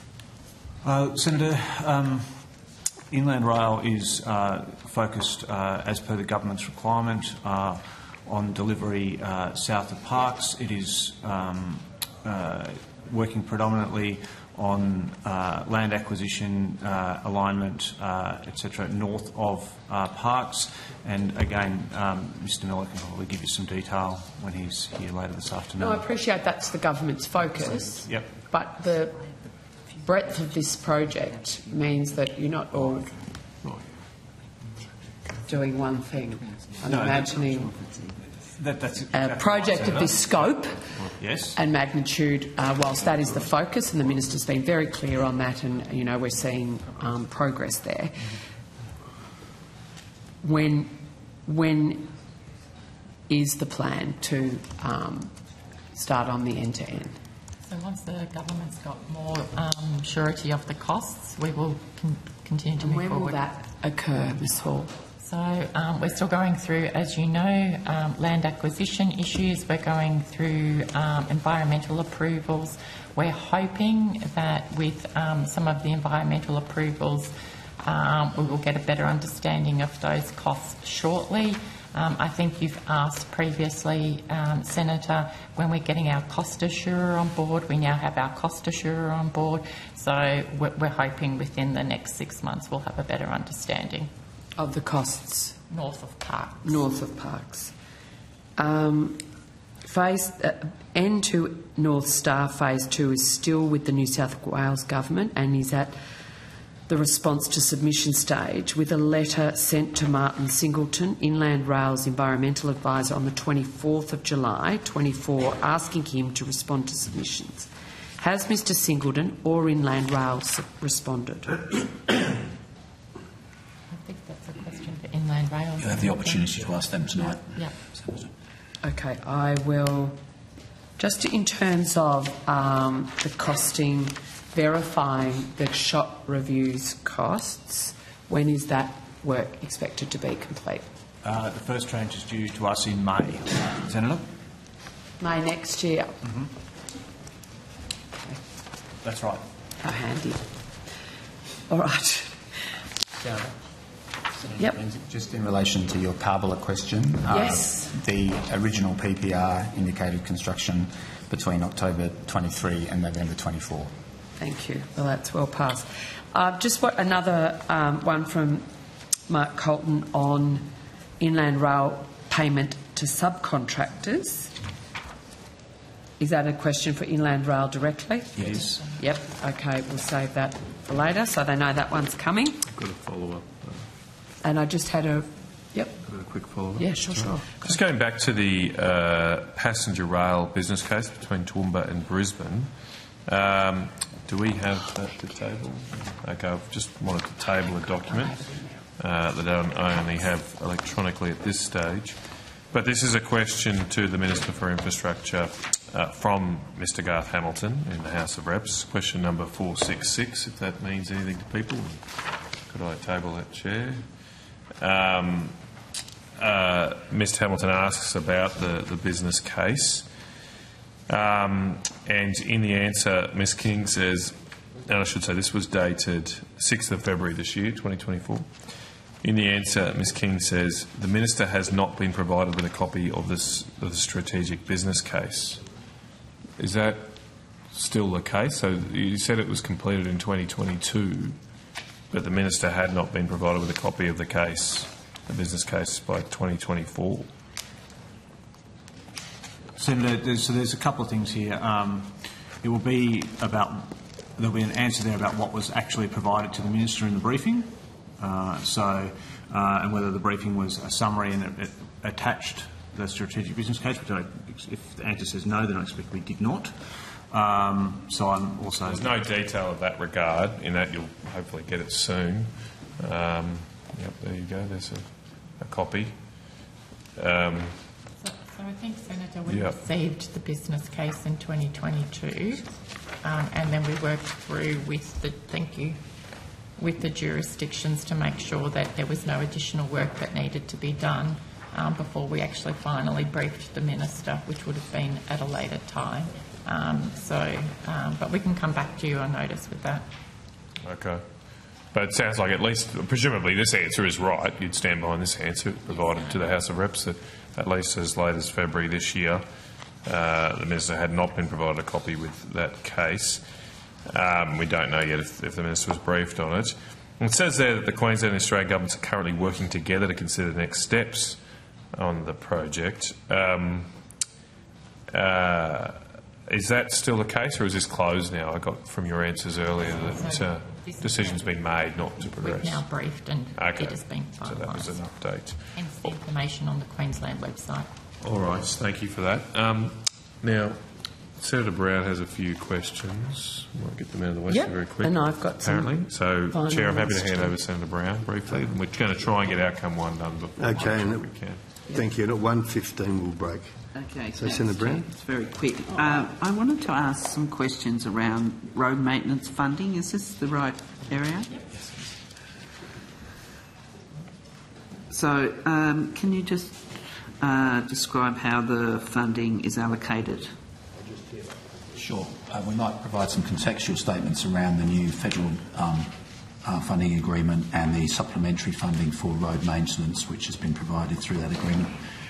Road maintenance funding having been frozen for about 10 years. Mr.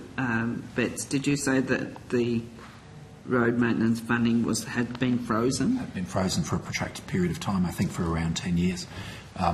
With the execution of the FFAS with the states and territories recently, supplementary funding, I believe, of about $500 million over the forward estimates period will now flow to the states to address some of the concerns that Senator Canavan was raising earlier on. But in terms of the way in which that's distributed across the states, I'll ask the team to disclose that. And I think it's also, we can give you the quantity as soon as Mr Milnes is ready, but it's also worth noting that for the first time it's also being indexed, so it will continue to grow as well. Yeah. Oh, right, so the road maintenance is indexed now? Yes, it is. That's good news. So it will continue to get larger. So it used to be $350 million and now it's gone up. Essentially it was going backwards because it was frozen. That's and right. Now with this decision, there's right. an additional funding and additional now it's funding indexed. And indexation.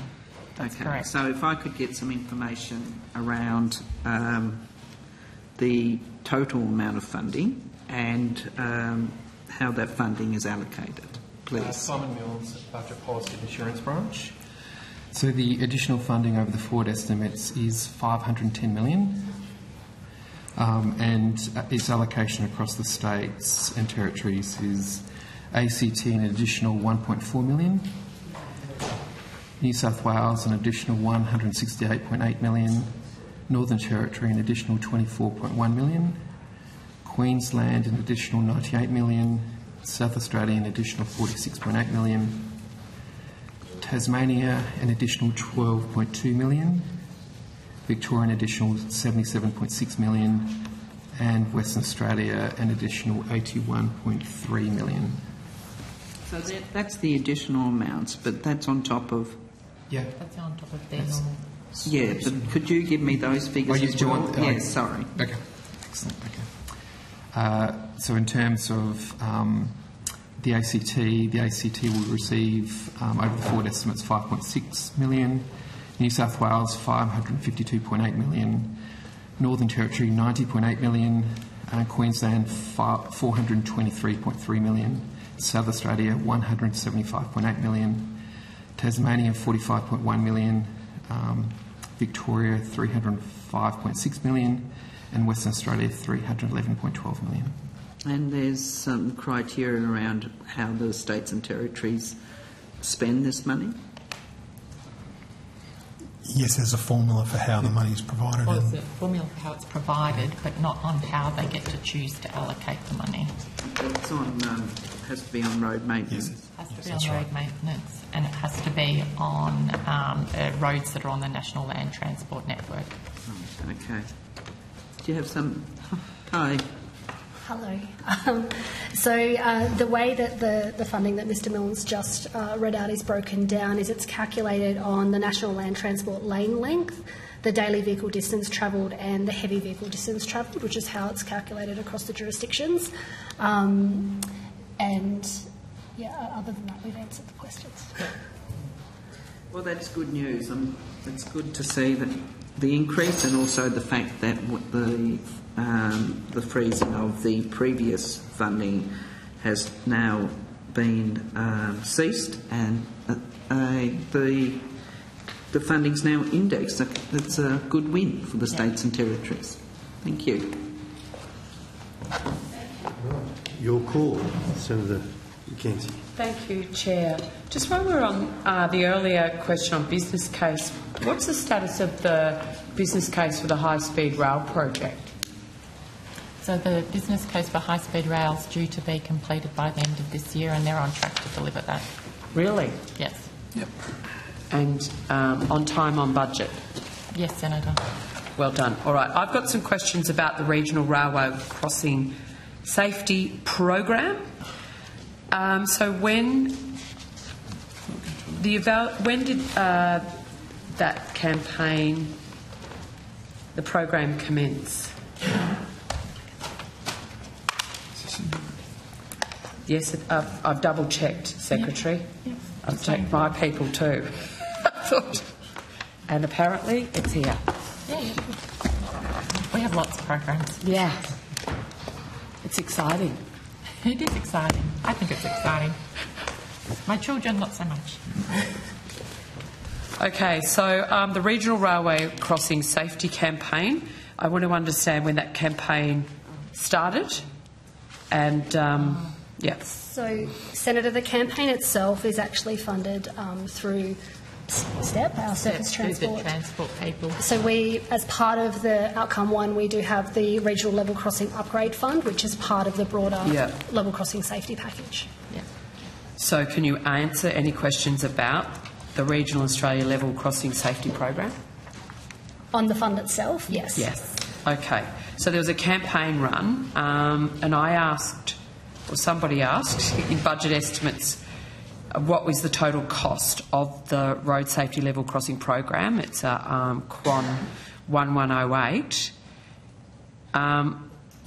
What was or is the remaining amount of $2.62 million to be spent on? So that would go to STEP, Senator. So the total funding for that program is $180.1 million for the Regional Australian Level Crossing Safety Program. Yep. That's broken down into the education and awareness activities, which is $6.1 million. Yep. Research and innovation projects, $4.7 million. Data improvement projects, $1.7 million. The National Railway Level Crossing Safety Strategy, development and implementation, $1 million. And a departmental funding of $6.6 million, and then on top of that you've got the $160 million Regional Level Crossing Upgrade Fund. Okay, so of the education campaign, can you just talk me through how you evaluated the success of that? So everything apart from the Level Crossing Upgrade Fund is in Outcome 2. Okay, right. I knew I'd get. I'll save it for Outcome 2 then. Sure. Thank Senator, you. do you want me to answer your questions around the population of Western Sydney? Yes. So as of 30th of June 2023, the total population of Western Sydney is 1.2 million. This is 22% of the population of the Sydney Greater Capital City Statistical Area. The population of Western Sydney has increased by nearly 100,000 persons over 5 years, ending in that same time period, and this compares to Sydney's greater statistical area of an increase of 260,000. Western Sydney has grown at an average rate of 1.7 over the last 5 years, 1.7%, compared to 1% for Sydney and a whole of 1.3% nationally. So So it's a growing. That clearly shows that it is growing at a Faster. higher rate than other areas of Sydney, and indeed. Yeah, and a lot of other areas in Australia. So but my not all. question then goes to the commensurate increase in infrastructure funding support at a higher rate. Yes, there has been. So Could I will you- give you that percentage. I want that unpacked so I can So we can give that to see. you, but there has been a significant increase in funding for Western And I Sydney don't want it as a over. result. I know you want to give me 5 years, and I'd like it over the last 2. Okay. Thank you. I think we will go to Olympics.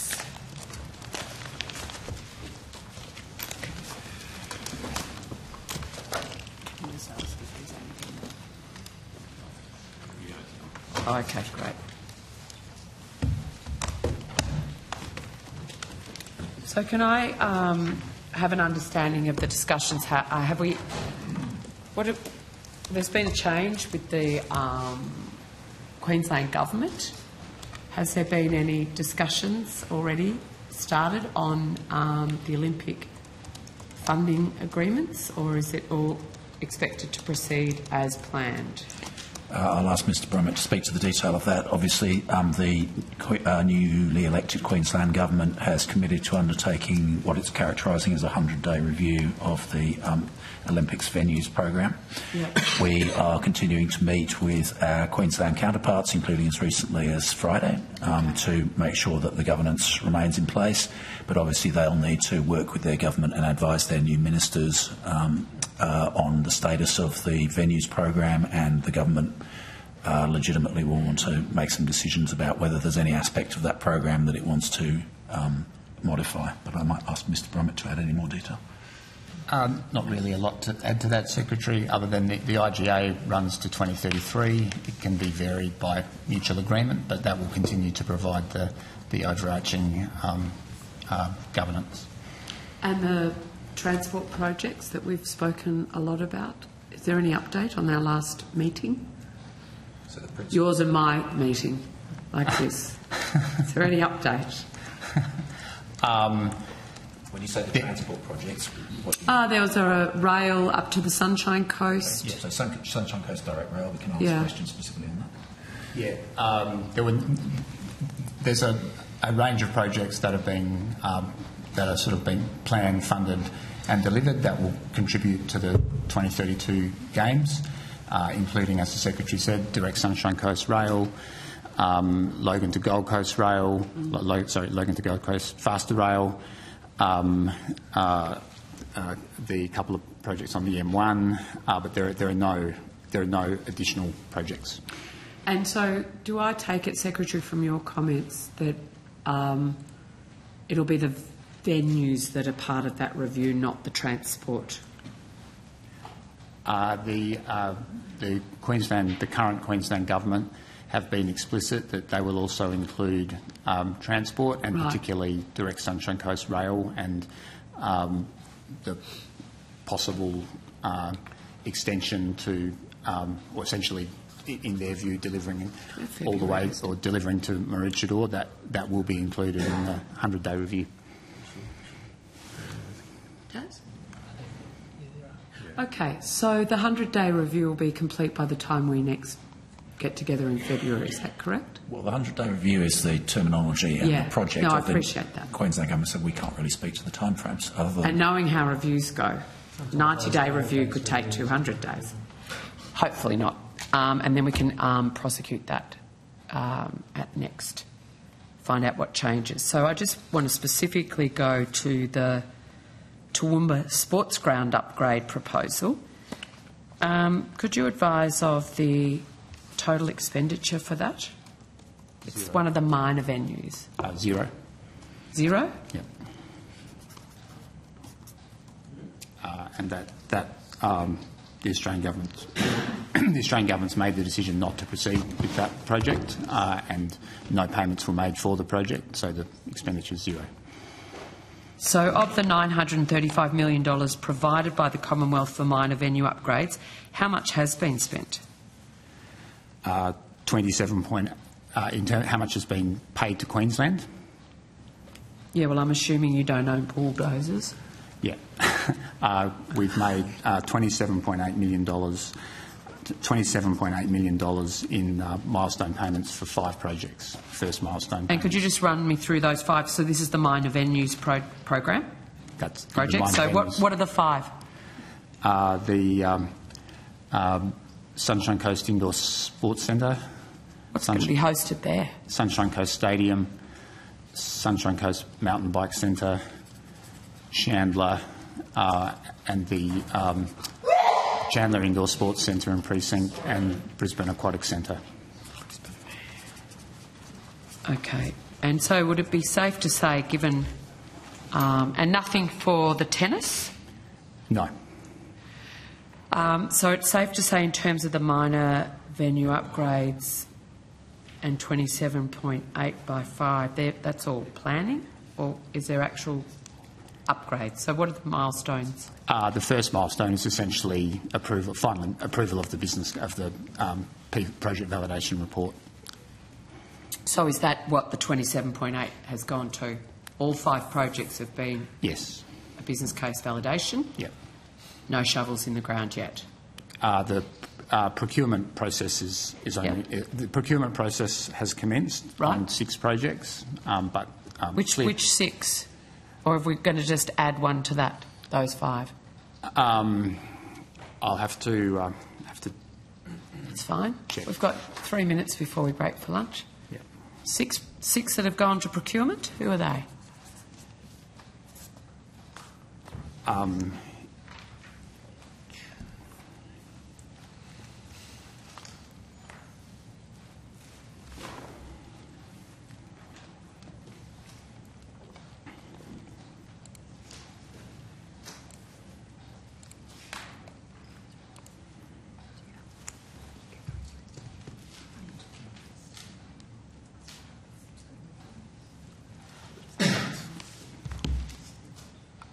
So I'll run through them. So Chandler Indoor Sports Centre is under procurement. Logan Indoor Sports Centre is under procurement.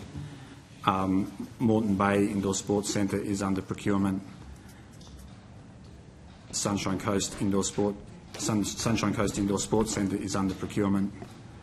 And Barlow Park in Cairns Barlow Park and the Brisbane Aquatic Centre are both under procurement.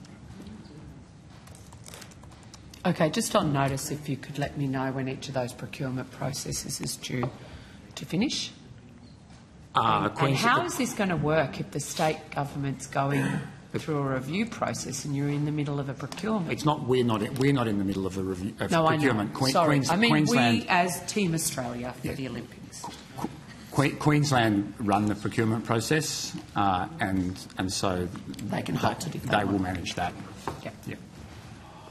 All right. I've got a couple more.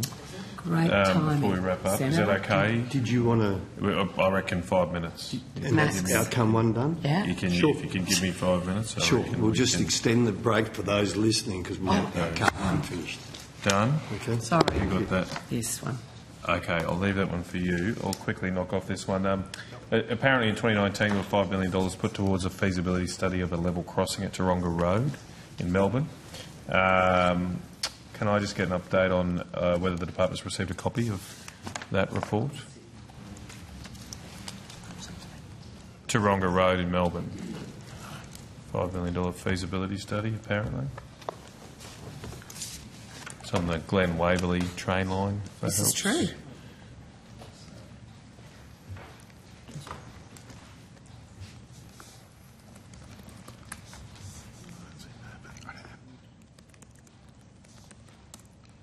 Sorry, Senator, can you just repeat that one more time, So please? Taronga Road, Taronga in Melbourne, so it's T-O-O-R-O-N-G-A. Sounds like my Melbourne colleagues know what I'm talking about. No, you're on the money. You have no records of that? Just bear with me, sorry, my spelling was...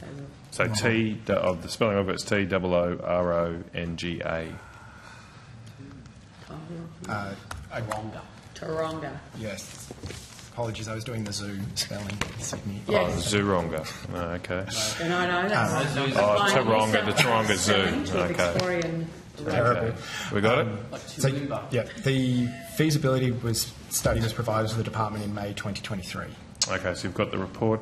Have you made that report public? I don't believe so. Okay.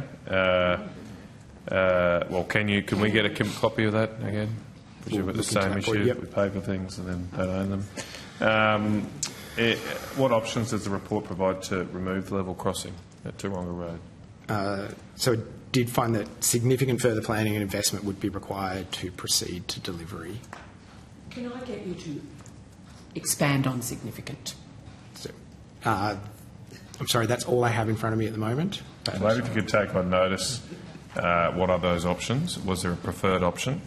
And if so, what was the cost of the preferred option? My understanding, Senator, it was extraordinarily expensive, but we'll come back to you. Right. Now, just moving to the Glen Ferry Road level crossing removal project.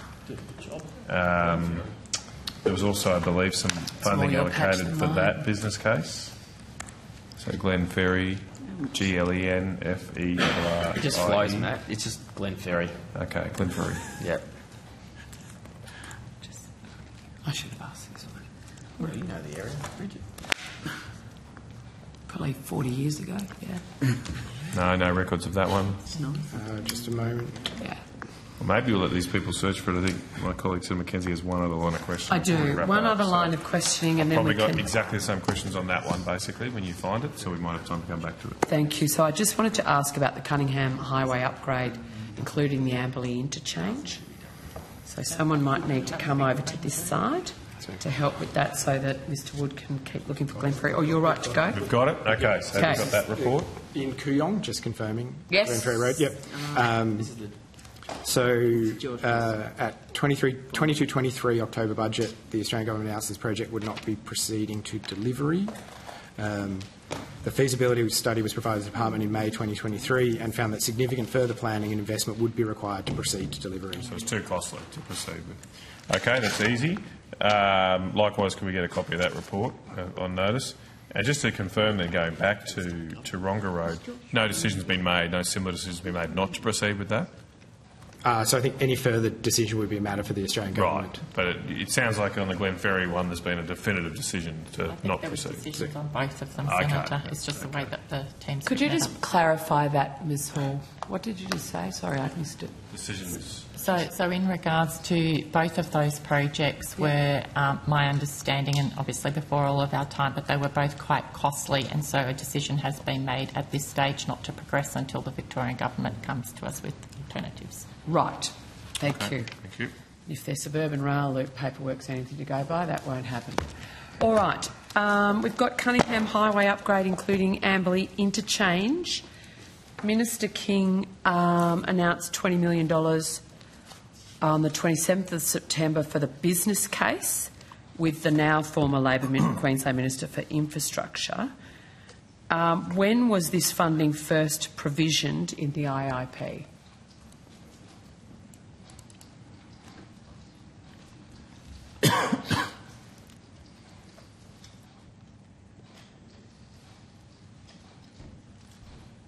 So I might have to take, because I think that goes way back a couple of years. I'll have to test that to give you the right time frame. From my understanding, it was committed in the 1920 budget, Senator, but we'll double check for you. 1920 budget was committed. Yep. So the coalition committed $170 million in 2018. And that was matched by Labor in 2019 as an election commitment, but they didn't win that election. So it was first provisioned by the coalition government in 2018. Can someone clarify? We'll clarify. Because you just said 2019, but that's just Shane Newman release. I don't know when it actually got put into... We'll double check that for you. We'll have to go back to Thank you. For that. So can you confirm that $20 million of funding was previously listed as a package of works for planning works along the entire Cunningham Highway corridor? Mr Brummett. No, Mr Brummett will... Like it's previously provisioned. Was $20 million previously provisioned for the Cunningham corridor?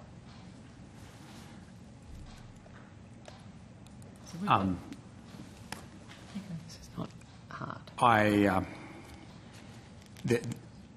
The project previously consisted of a package of 20 planning projects, and then due to cost pressures and community feedback in TMR's processes, it's been rescoped to the 2 business cases that focus on the highest priority upgrades, including the Cunningham Highway and Ipswich Rosewood Road intersection, the so-called Amberley interchange, and the Ripley Road and Swanbank interchanges. That context I can give you. Beyond that, the project is the so total it's two, project it's gone cost from 20 planning to 2 focused projects, is what I'm within hearing. the 20 million. Yep. So when was the decision made to direct the whole $20 million to these 2 projects? When was the decision made? I think it was 2023, Senator. 2023? In what context, Ms Hall? My understanding it was following community consultation and the delivery of the business case, which found that it was probably too difficult to do it, but we'll come back to you with So the if the detail. decision was made to go to the 2, when was the funding profile updated? If it was 23, we decided it was too hard, the community feedback, etc. So there was a profile change from MyEFO to From budget. MyEFO? From MyEFO to Could you budget. just walk me through that? Sorry. I can. Thank So at budget, it was $5 million in 24-25, $5 million in 25-26, $4.68 million in 26-27, and in MyEFO, it was for 24-25, 8.43 million. Yep. 25-26, 2.22 million. Mhm. 26-27, 2.56 million. And sorry for the MyEFO run, there was also money in 28-29 of 0.94 million and 29-30 of 0.25 million and 20-30-31 of 0.28 million. Jeez. So money was brought What are you forward. gonna- Okay. All right. Now, just to clarify, that is still on an 80-20 split? That's correct. Right. So of the 16 million of Commonwealth funding, can you just, of the 3, we've got the Ipswich Rosewood Road intersection, the Ripley Road interchange and the Swanbank Road interchange. Can you give me the breakdown for each of those 3 components? No, I think we'd have to look at that, Senator. I think this is planning work, so we'd have to check that. We don't have that information at all, or We certainly don't Yeah. have it available here. we do. We don't have it available here, or is it stuck in Definitely don't have it Queensland? available here, and we could take it on notice to see if we have it, but we don't have it available here. So, Senator, I would suspect that it's planning business case work, so I just suspect Yeah. it'll be together. As one package. Yeah, that's what I would suspect. Well, if I can find out sort of more detail, that would be great. Sure. Just the status case for the business case for the Amberley interchange upgrade. When did the business case commence? My understanding is in 2020. And so, what solutions is the business case investigating? Senator, my understanding is the business case is investigating, in response to the community feedback, it's investigating, I guess, the sort of desired end state. So it's sort of looking at desire, trying to find the right words, the sort of desired end state as opposed to short-term fixes. It's focused on the longer-term solution. Like, how do we get to the... How do we get what's longer-term the solution? a new objective? Yeah, I'm trying to find my words too. So that's not finalised, or that's being finalised? It's underway. It's underway, but hasn't been provided to government yet. That's correct. Right. When do we expect that to be finalised? I don't have an answer to hand. Just on notice, if you could actually, from your conversations with your Queensland colleagues. So if the business case was announced in 2020, they've gone out, consulted, and in response, as I'm hearing it, to that consultation, you're changing the end destination. Is the September 2024 announcement from Minister King a new business case or a refocus of the old business case? I just need clarification.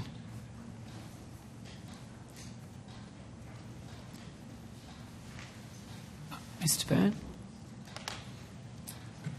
So no, I don't have that here. I can't give you the detail on that We've right now. just talked about it. We've just talked our way through it. My understanding is that the new business case will, or the current business case is focusing squarely on these small number of projects that we've been discussing. The three. Yep. Okay, so it's a more focused business case than what was originally announced in 2020 as a response of public feedback. Is that? Am I reading this right? That's my understanding. Okay, I'm getting nods from the back, so I'll go with that.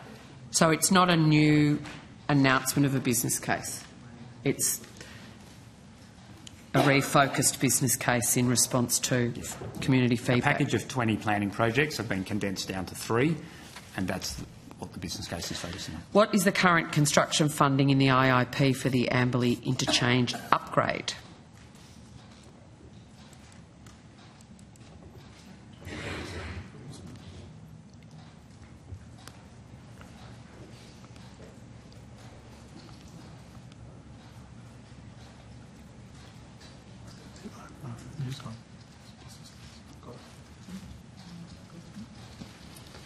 So, Senator, I think that's a purpose of the business case. I don't think we've got specific... So there's nothing in the IIP just, whacked off in year 7?